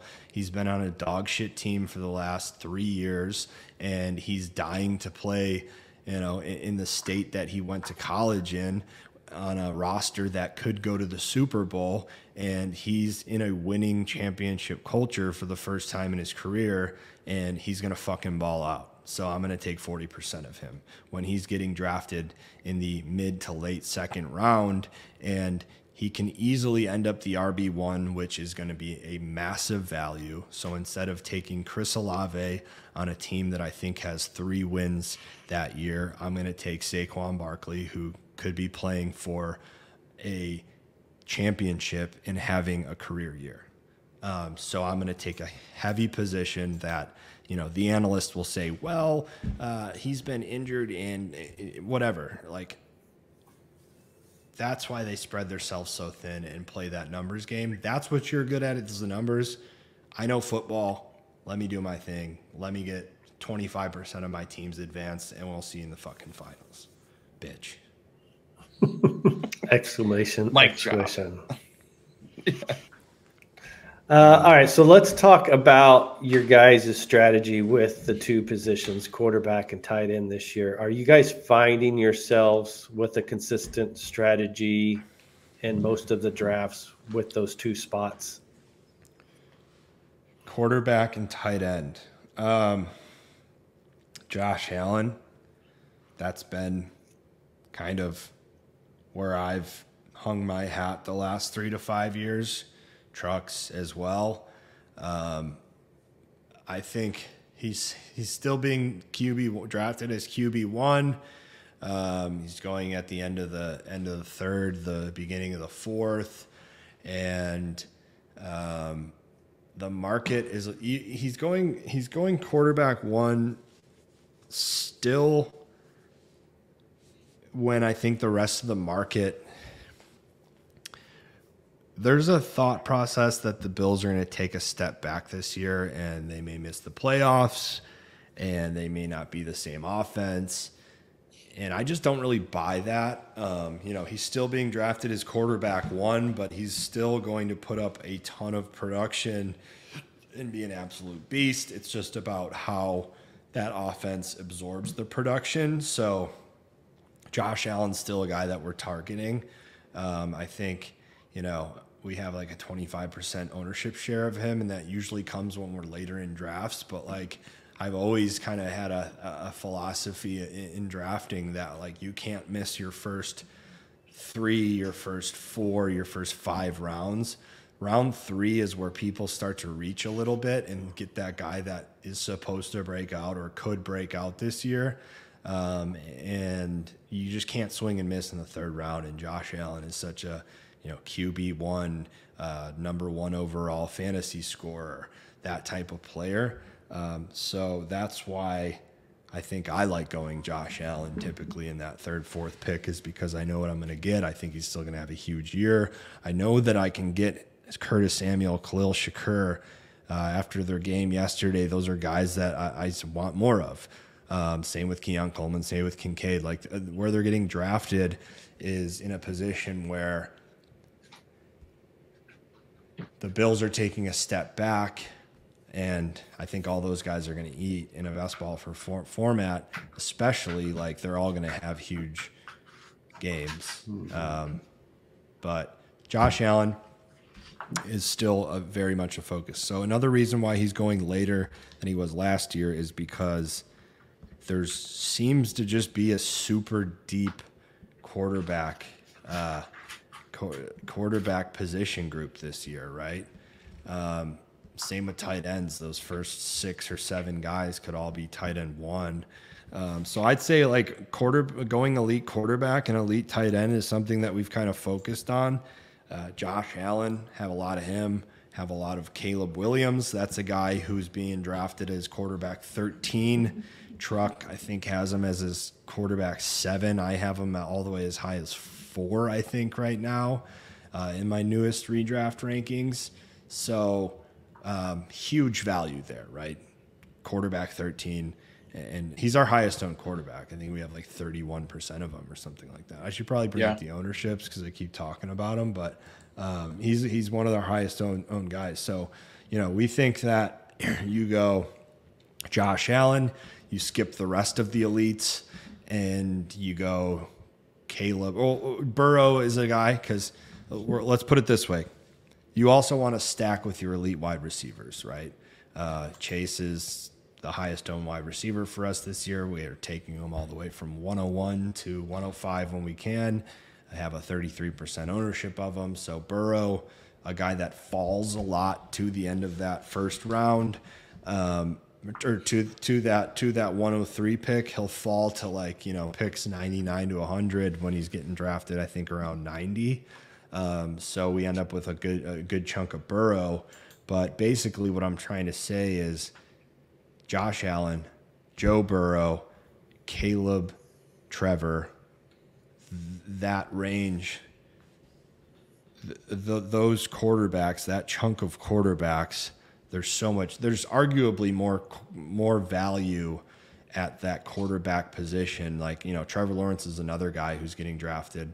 I think now he's at quarterback like 14 or 15. Earlier in the year, he was like 16 or 17. Yeah, he was low. Yeah, and he could be a top 8 quarterback this year. So I think, if you miss out on Josh Allen, you skip and go get your stacks. You focus on your quarterback stacks, but it's Josh Allen, and then you go 2 quarterbacks. It's Burrow, and you still probably go 2 quarterbacks. Or it's Caleb, Trevor, and you go 2, arguably 3, depending on, on where you're at. That's what I was going to ask you. Do you guys have a tier break of who you're going to decide upon between going 2 quarterbacks versus 3? Yeah, Josh Allen always 2. Right. Burrow pretty much always 2. Caleb, like, we can go 2 because we have him so high. So that's like Caleb's a huge luxury, is because you're getting him in the quarterback 3, where you want to stack 3 quarterback range, but they have a unique buy, and you could go 2 if you want. So I'd be interested to see, out of the 31.1% of Caleb Williams, how many 2 quarterback and how many 3 quarterback teams we have. I would say we probably have more 3, just because, like, if he struggles a little bit earlier in the season, we still want to, like, come out hot out of the gate. And there's some quarterbacks late that there's ton of value at quarterbacks late in a best ball standpoint. In a best ball format. Like, Daniel Jones is our second owned at 29.5%. Like, this is a guy who Truck hated him at the beginning of the year. I think you probably still don't think he's the starting quarterback next year, right? For the Giants? I'm still there. Yeah, I still think the Giants struggle enough to where they move on from and I want to, like, his name's now Dan Jones. Like, he is he looks like a new player. Yeah, a lot of people call him Dan Jones now. It's no longer Daniel. He said that, or that's just an internet thing? That's just an internet thing. Oh, Dan Jones. Whatever that means. He's bigger, right? Facial hair, bigger, more decisive. He's so far through camp, he's looking better, and especially when you're throwing the ball to Malik Neighbors, that could happen. But so you're, as of right now, you're saying Giants have a bad year. Daniel Jones is not their quarterback, right? Correct. Okay, we had 29.5%, second highest owned quarterback. He's going drafted as a quarterback 26. So you can get him at the 17th round. And that's where I sold Truck. I'm like, Truck, listen, he was 2 years ago in his last healthy season, he was a top 10 quarterback. Like, he has 700 rushing yards in a season in his last healthy season. And I forget the number at this point in the year, but I think it's like 76% of quarterbacks that have over 500 yards or whatever, 500 yards rushing, let's call it, are finish in the top 12. I think that probably changes a little bit, especially this year, now that you have a Jaden Daniels and Caleb, who should both probably hit 500. There's just more, if Anthony Richardson stays healthy, there's just more quarterbacks that are doing it as the dual threat quarterback. That trend has been in college, and now you're starting to see the elite ones leak into the NFL. Shane, you there? Yeah. Yeah, why? What's going on? What's all this shuffling around? Truck's freaking out. Truck's losing his mind. Truck, are you okay? Oh, gosh. So anyways, Daniel Jones, where I sold Truck with Daniel Jones, is he's getting drafted in the second to last round that late, and he's going to have big weeks. They may not win a lot of games, but the games that they do and the games that they're in, if that team puts up points, then he's gonna have a good fantasy week. You know what I mean, Shane? I think you can agree that if you're not in a redraft league where you have to count on him every single week, but instead he just, those boom weeks, you get a start out of him. I mean, that's massive, right? Best ball is different than redraft in that sense. Even your boy Gabe Davis, you know, that's a guy that people hate in redraft because you never know when those big weeks are coming. Yeah. Well, in best ball, you only need the big weeks, right? Yep. Like if he's top 10, top 5, you know, even if it's a third of the time or 25% of the time, that's a huge value, especially when you're, you know, Josh Allen's your other quarterback, who I think he only didn't have a top 10 week like a couple times last year. So 2 or 3, you know, those 2 weeks are the only ones that you're not in the top 10. You know, Daniel Jones is not going to start anyways unless he has those big weeks, right? So Jones is basically your guys' automatic QB3 in a lot of drafts. And 2. Yeah, you know, yeah, sometimes we're drafting a lot of Malik Neighbors too. So stacking him, he's a free stack with what I think is going to be and has the potential to be.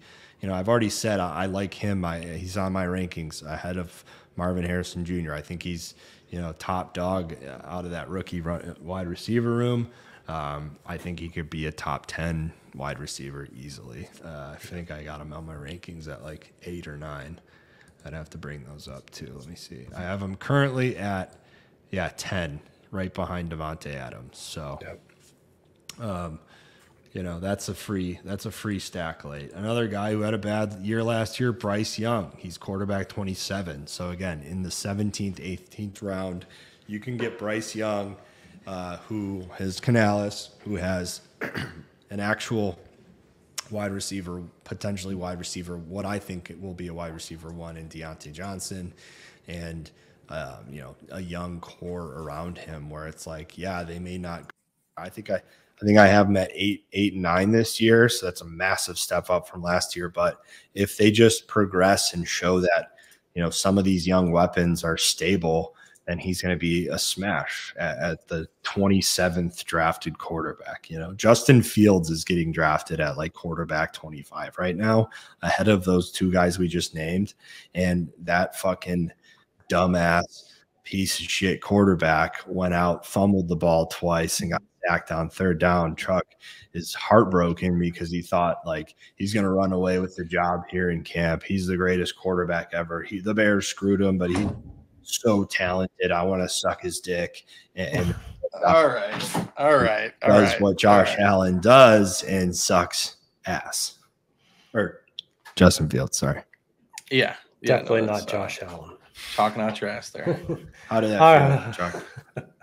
How did what feel? Watching Justin Fields fumble the ball and not look so good? Yeah, be dog shit like he is. Yeah, no, it's look, you really want me to dive into Justin Fields? I can. I think he's. I just want to hear if you're hurting. You're hurting? Are you? I'm not hurting. No, I want to see him fail in what? Pittsburgh. I want to see him fail in Pittsburgh. You leave the Chicago Bears. You want to go on to bigger and better things in Pittsburgh.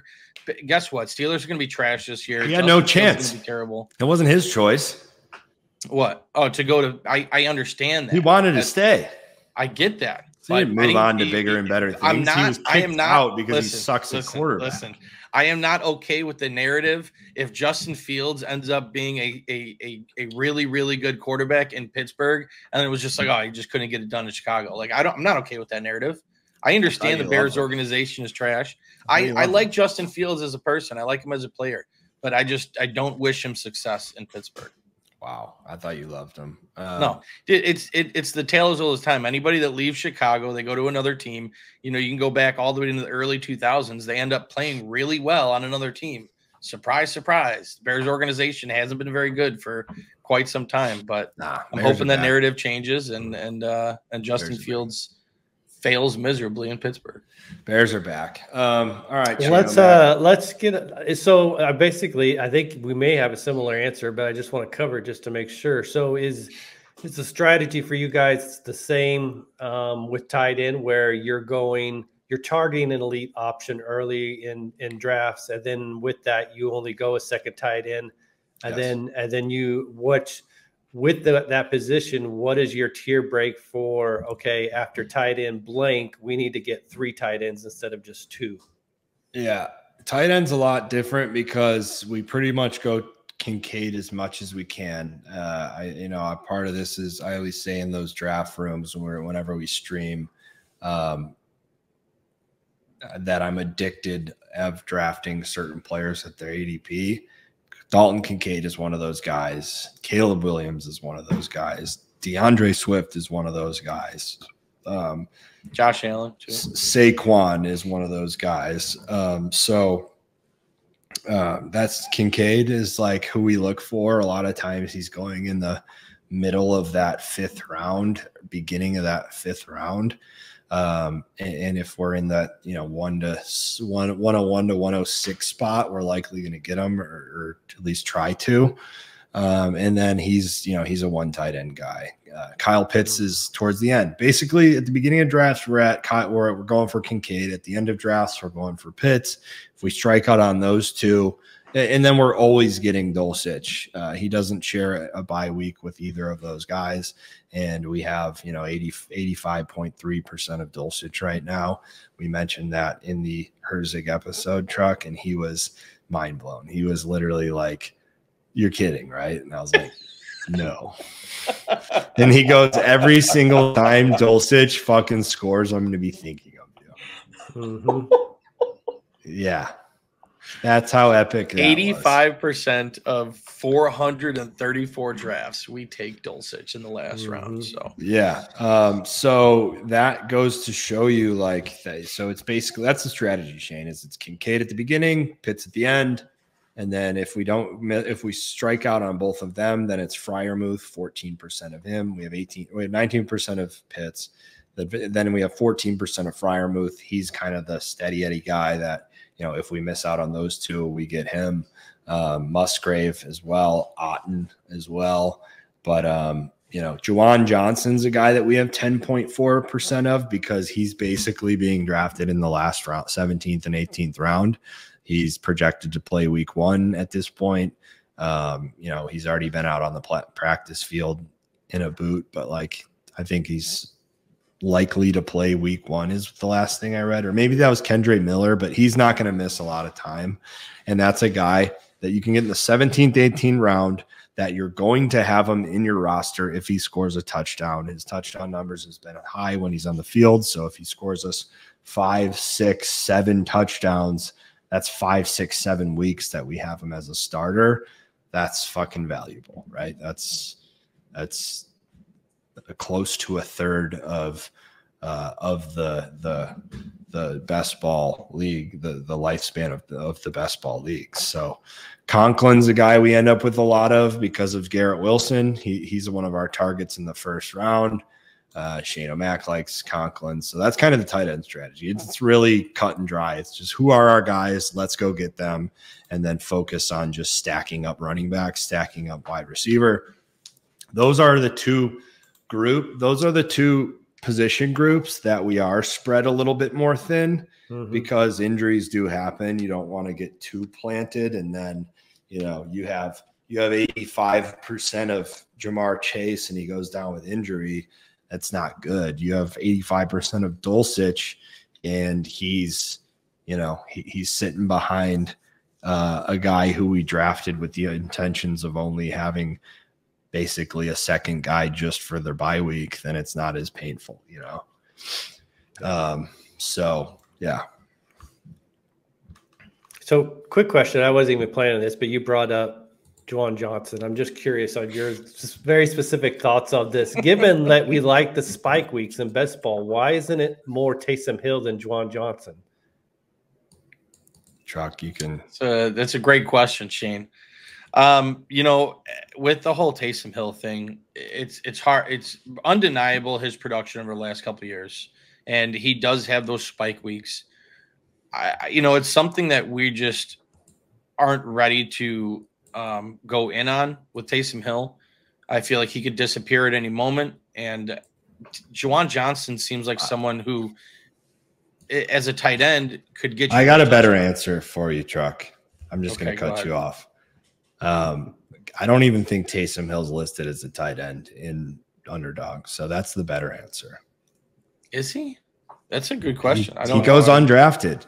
He's not drafted, so listed as a quarterback. Well, that's the easy answer then. Yeah, if he's not a tight end listed, then yeah. That is the reason why, Shane, is because he is a quarterback. Okay, then yeah, that makes a lot more sense. Save you from the breath there, Truck. Yeah, that's fair.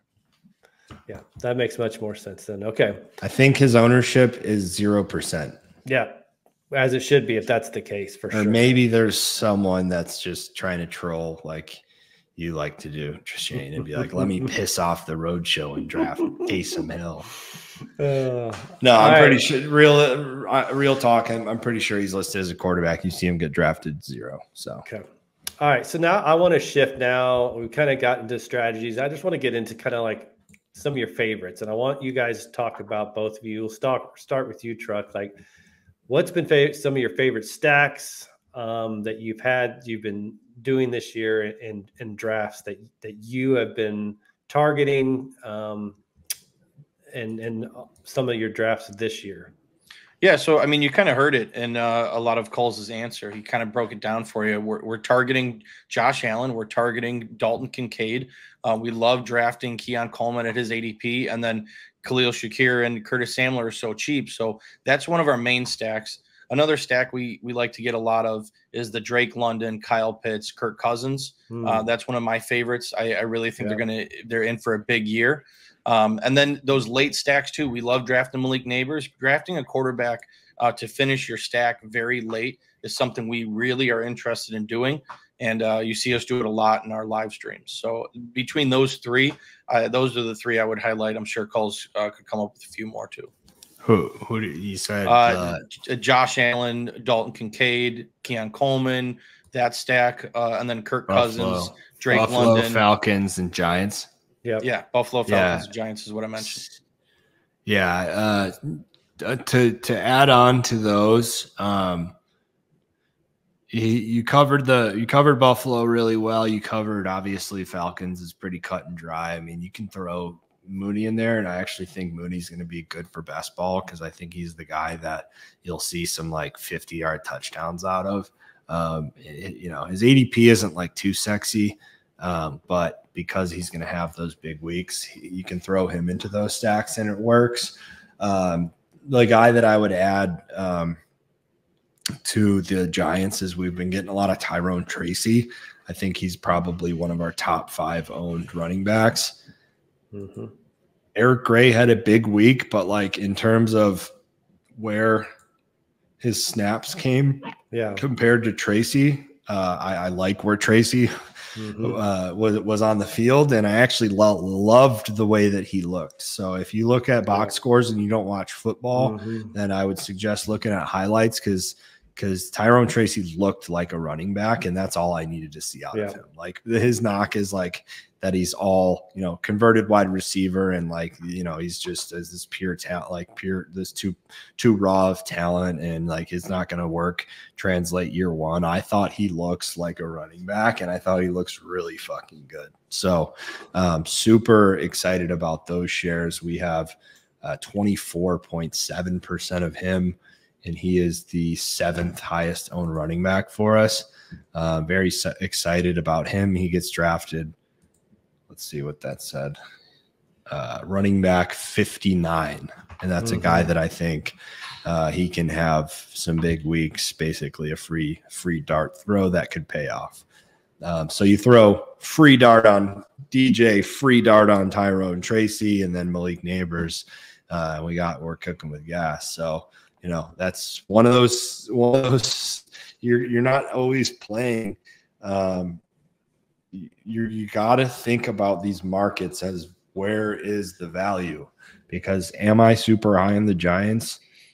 No, I think they're going to be last in a division that is going to be okay, but there is, I'm not super high on the Cowboys like I was last year. I think the Eagles will be awesome. I think the Redskins, if Jaden Daniels has a big year, which he looked great in his preseason game, I think they're better than the Giants. But will the Giants be able to score points and have big weeks? Like, I think it probably exists. I don't know what that was. No. Not your light though. It's at least it wasn't your light. No, I don't know what that. I not literally don't know what that was. But one of the biggest stacks the Truck didn't mention, Jamar Chase is our top wide receiver. He's our 101 through 105. Where he falls in the draft, a lot of times you end up with Burrow and one thing I've tried to get Truck to warm up on, and I don't know that he has, but one thing I've been trying, is T. Higgins. Like Truck just like is disgusted by him for some reason. But like this is one of the Truck things. What were you gonna say, Shane? I said, so you're trying to get that double stack? Well, like when he falls, because when he's available, he's falling. And like this is one of the Truck things where he'll contradict himself when he's super high on Burrow in the Bengals, but then he's like, nah, I don't like T. Higgins. If the Bengals are going to be one of the top teams in the league this year, T. Higgins is going to be fucking T. Higgins. He's going to ball out, and we're getting his price at value. His price is a lot cheaper this year than in previous years. Yeah, it is because of last year, because of the what happened last year, right? And like that's where I try to get Truck to always think more in terms of value of the market as opposed to like what happened last year or what happened as of recent. Like it's always about where is the value, always. And if we're high on so anyways, my point being is like he'll fall to that end and he's available, and it's like we're not drafting him because we love T. Higgins. We're drafting him because we're very high on Burrow to bounce back. We're very fucking high on Jamar Chase, and if that team goes, T. Higgins is going to be a big part of that. I think Burrow threw him a touchdown. Didn't he throw him a touchdown? I think I saw. He did. Yeah, like he's going to be good if the Bengals are good. And then how could we forget to mention another favorite stack is the Caleb Williams, DeAndre Swift, Rome Odunze, DJ Moore. Well, so I wasn't done with Bengals. So then you have you get Zach Moss or Chase Brown, whichever.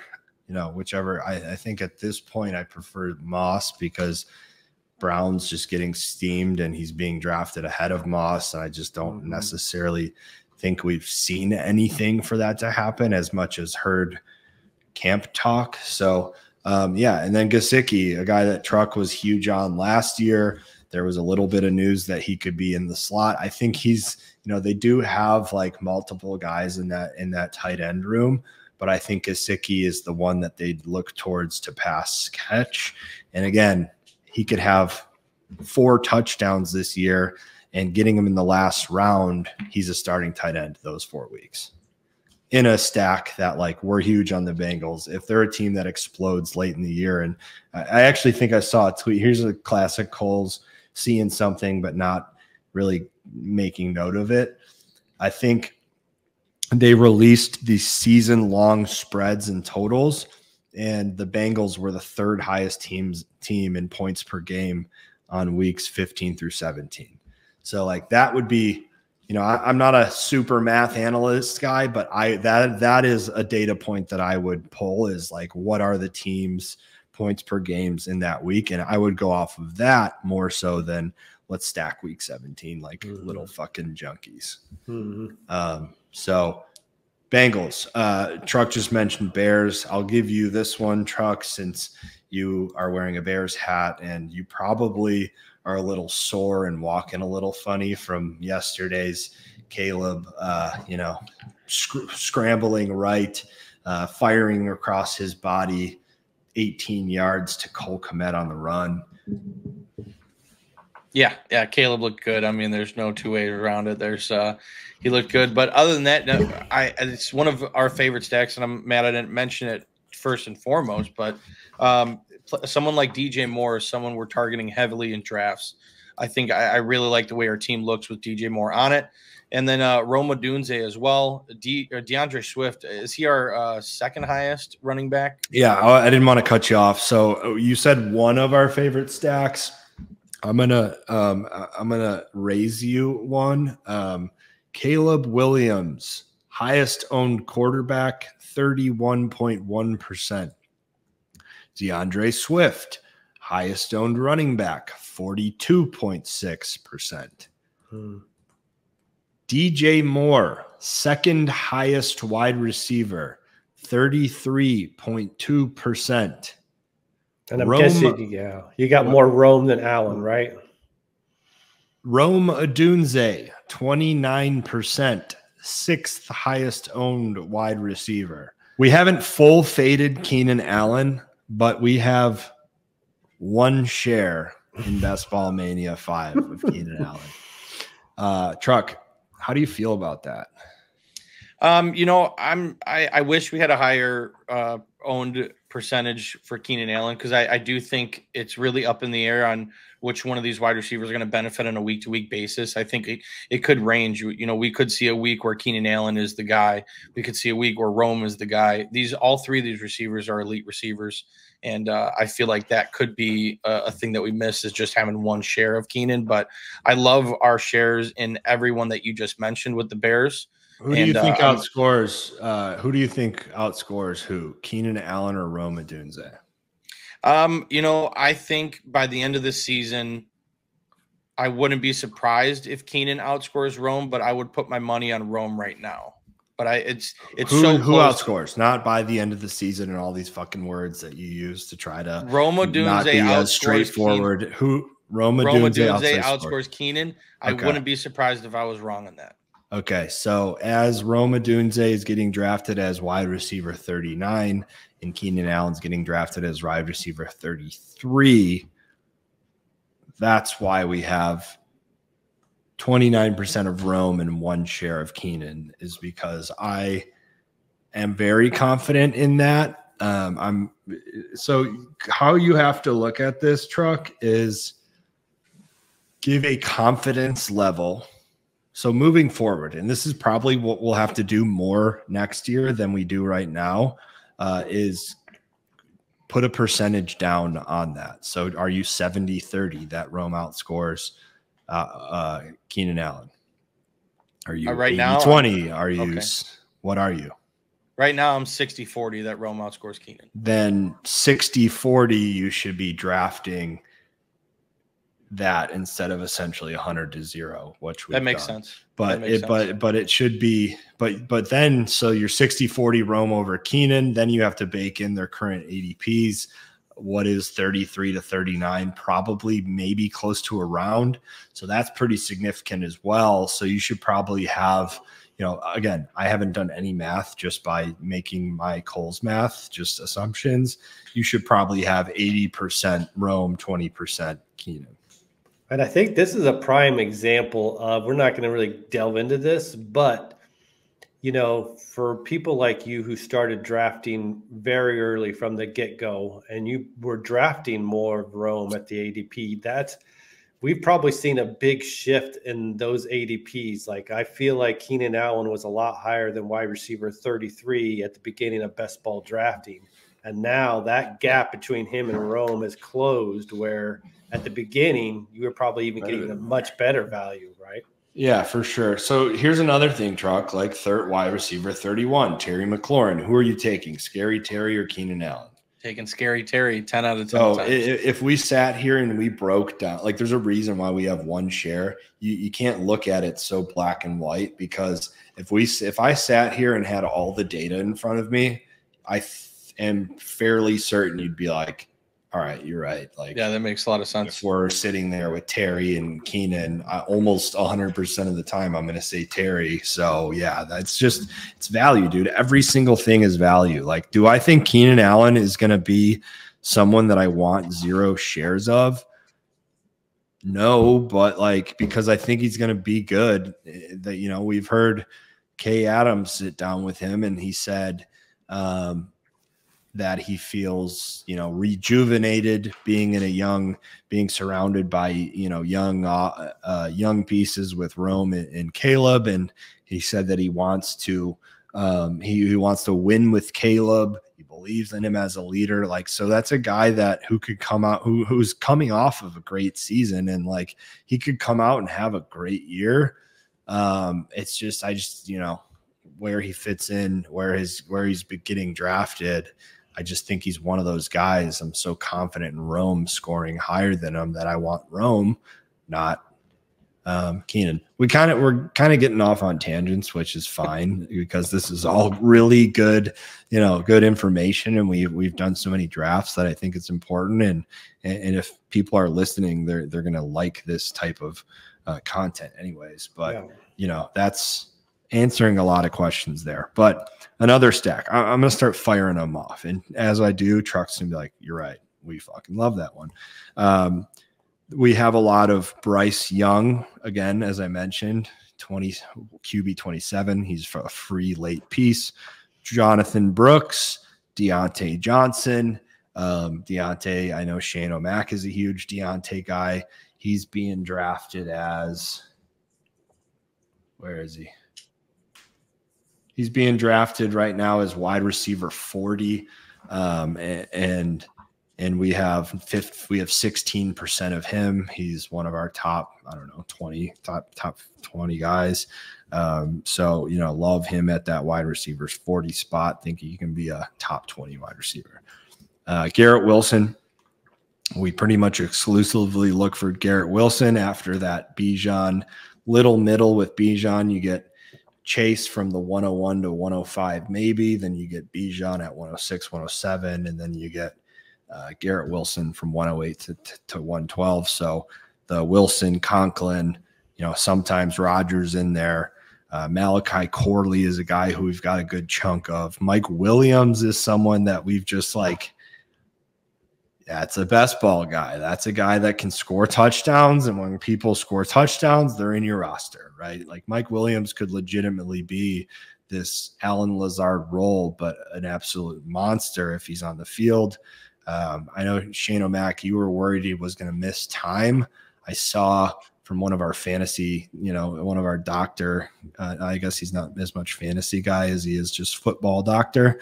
What's his name? Deepak. Yeah. Deepak. One of our guys. Anyways, he came out and said that he makes assumptions, Shane, based on injury. And he said he's like 90% sure Mike Williams will be ready for week 1.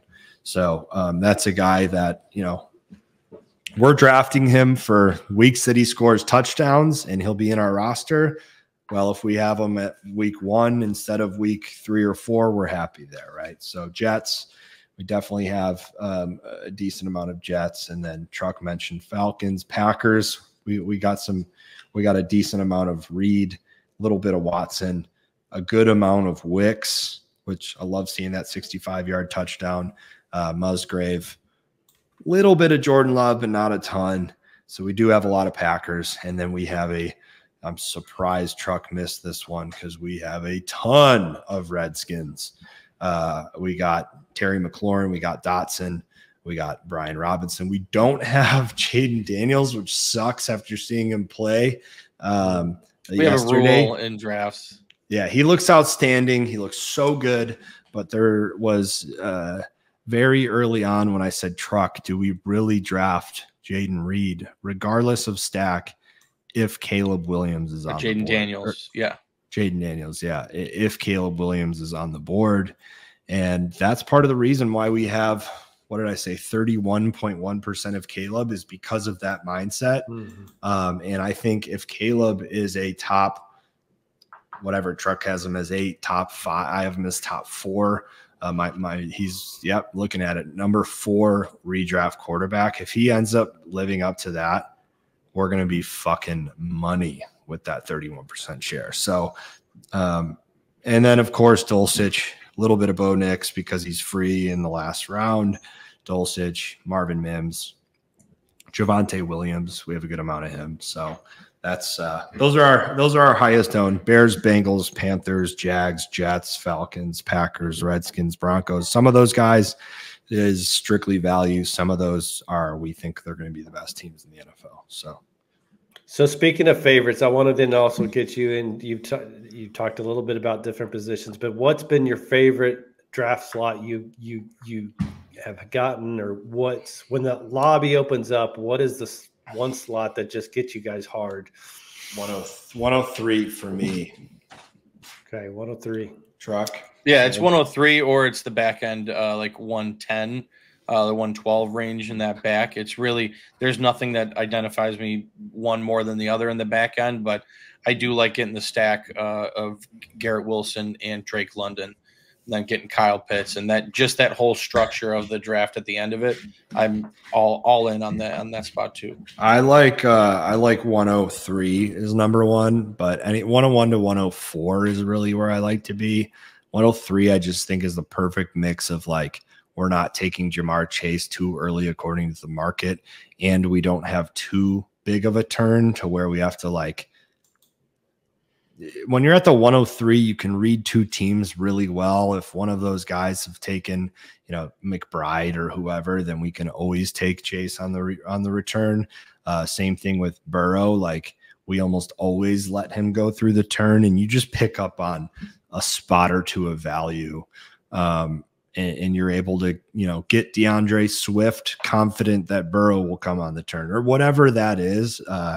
I think 103 is just the perfect spot of like, we always get Chase, and then we can play that turn really well, knowing that there's only 4 picks in between us instead of 6 or 8. If you're at the 105, yeah, you get Chase, but then you have 8 picks on that turn. Whereas when there's only 4, you got a good understanding of who you can let drop and get value. So, okay.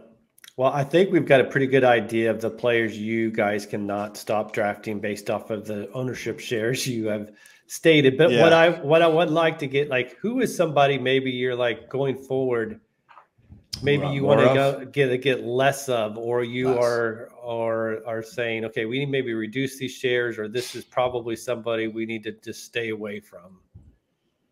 Yeah.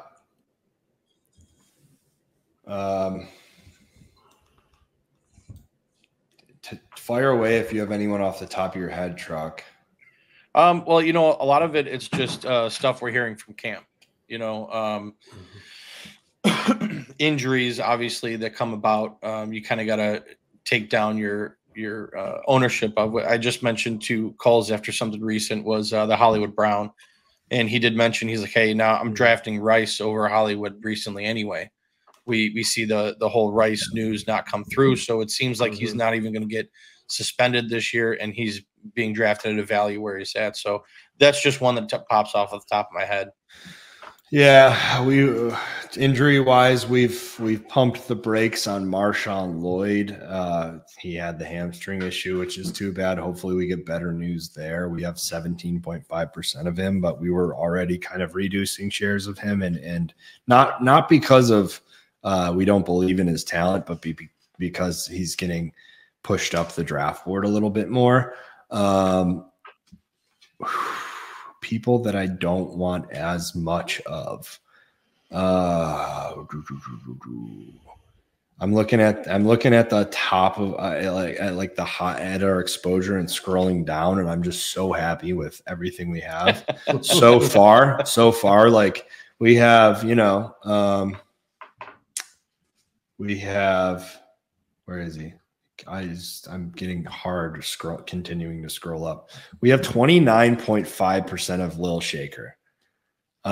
Truck very early on was like pro Shaker over Samuel. And I wasn't as much. I really like Samuel. I love how much Shaker we have. I'm glad that Truck convinced me of that, because you can get Shaker a little bit later. We do have a good amount of Samuel still, which makes me happy there. We have what? We still have 12.4% of Samuel, but we have 29.5% of Shaker. And all we saw from him yesterday was a chemistry with Allen, being an extremely reliable hands for him. And then after play after catch ability. He like fucking took the outside on one of those catches and took the sidelines, and it was just so impressive. I don't know if you saw that, Shane. Yeah. So let me bring up an example. So let's just assume Brandon Ayuk is going to get traded this week to Pittsburgh. Is that going to make you want to back off Pat Freiermuth a little bit on a later tight end option, or you? No, I know your question, and I'm going to answer it. I'm just looking for the light bulb to turn on. If Ayuk goes to the Steelers, which I'm actually we've been off of Ayuk because of the uncertainty. Mm-hmm. If he goes to the Steelers, I think that he gets pushed down from his current ADP a little bit. I think Debo is someone that I would be upset that I think we don't have.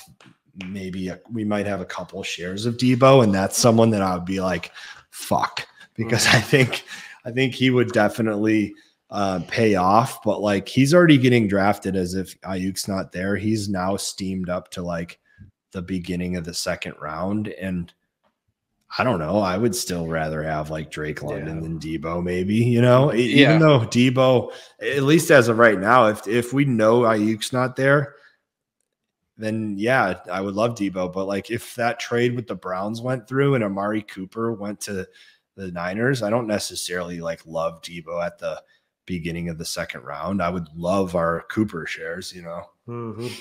Yeah, I mean, we were kind of drafting the beginning of this year as if Ayuk was going to get traded. We're fading Ayuk. We're drafting Ricky Pearsall.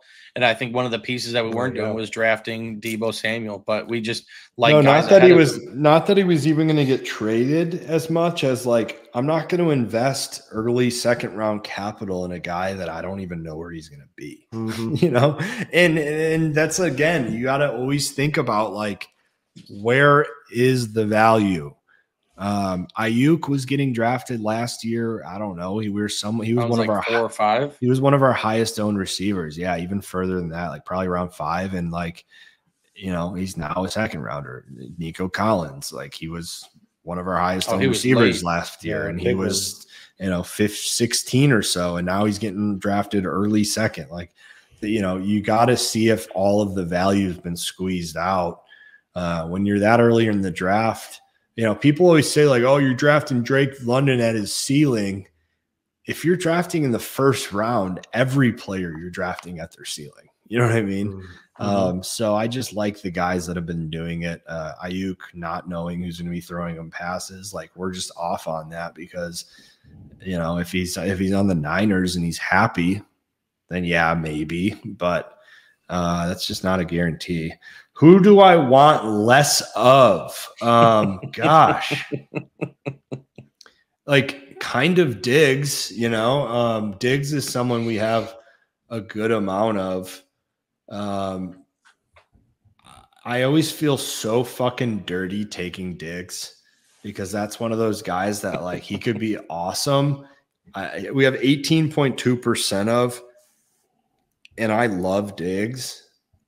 I always have, not as a human, but as a fantasy asset.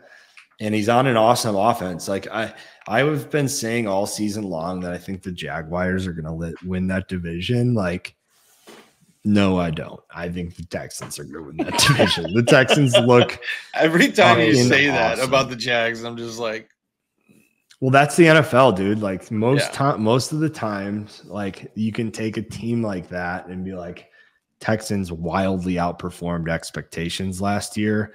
They're just not going to wildly, they're not going to run away with the division. Like there's too much, there's way too much skill in this league that teams don't just auto repeat like that. You know what I mean? But like Stroud maybe is that good. So Diggs though, like, do I want less of him? Maybe only because I think like, look at what Tank Dell does. Touchdown. Like Tank Dell legitimately might be wide receiver 1 on the Texans. You could literally see Truck, Diggs. The only reason we've been drafting Tank Truck, by the way, is because I've been like, no, we're not missing out on this again. You felt like how I just mentioned, like, it's tough to draft someone once all the value gets steamed out of them. Tank might still have value. Like if he is on the field, he might be their number one guy. I mean, he's sure playing like it. Like it's just from. But when he caught that ball, dude, like you know what I mean? Like it was just end zone. We all knew right when we saw him catch that ball. Like Diggs goes across the field as a decoy. He catches the ball, and I'm sure you had the same feeling of me as like this ball's going in the end zone. Yeah. Okay, so you mentioned something that kind of ties into what my last question was going to be. I'm glad you teed it up perfectly for me, Coles, because you referenced this. I want to know what's caused the biggest disagreement between you two in drafts, player-wise. There's got to be some players where you're like, this is my guy. Truck's like, we got to take him. Cole's like, no. We put it to bed pretty easily. Who have been those guys that have been Dell? Like, honestly, okay, Dell. Dell's one that I'm like, for Dell. I'm like, Truck, dude. Like, we need to take Dell. And honestly, like, I think he's out. He's he's maybe the perfect best ball type player, right? Like, this is a guy who, like, if you're looking for someone that's going to have 2 touchdowns, maybe 3, and there could be like a 65-yarder in there, you know, those weeks, those fuck you 50-point weeks that like put you at the top of the entire fucking contest. It's Tank Dell, dude. You know, like that's just who he is. And that's Truck. You love that end of the draft. A lot of teams we have Garrett Wilson, Drake London, Tank Dell, Josh Allen. You know what I mean? No, you're right. No, I know. Yeah. So I love that you're liking him again. I think it's hard not to after seeing like you just see that pop up on your phone. You're like, did CJ Stroud really just score a touchdown with Tank Dell? Yeah, that's exactly we're what going to see that a lot this year too. Yeah. T. Higgins was someone.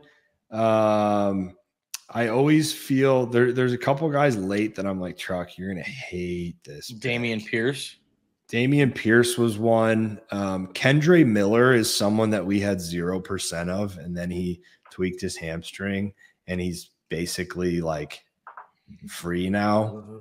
We've gotten 5.5% of Kendre Miller as of recent, and I don't know that Truck and I necessarily disagree on that as much as we just like feel gross doing it.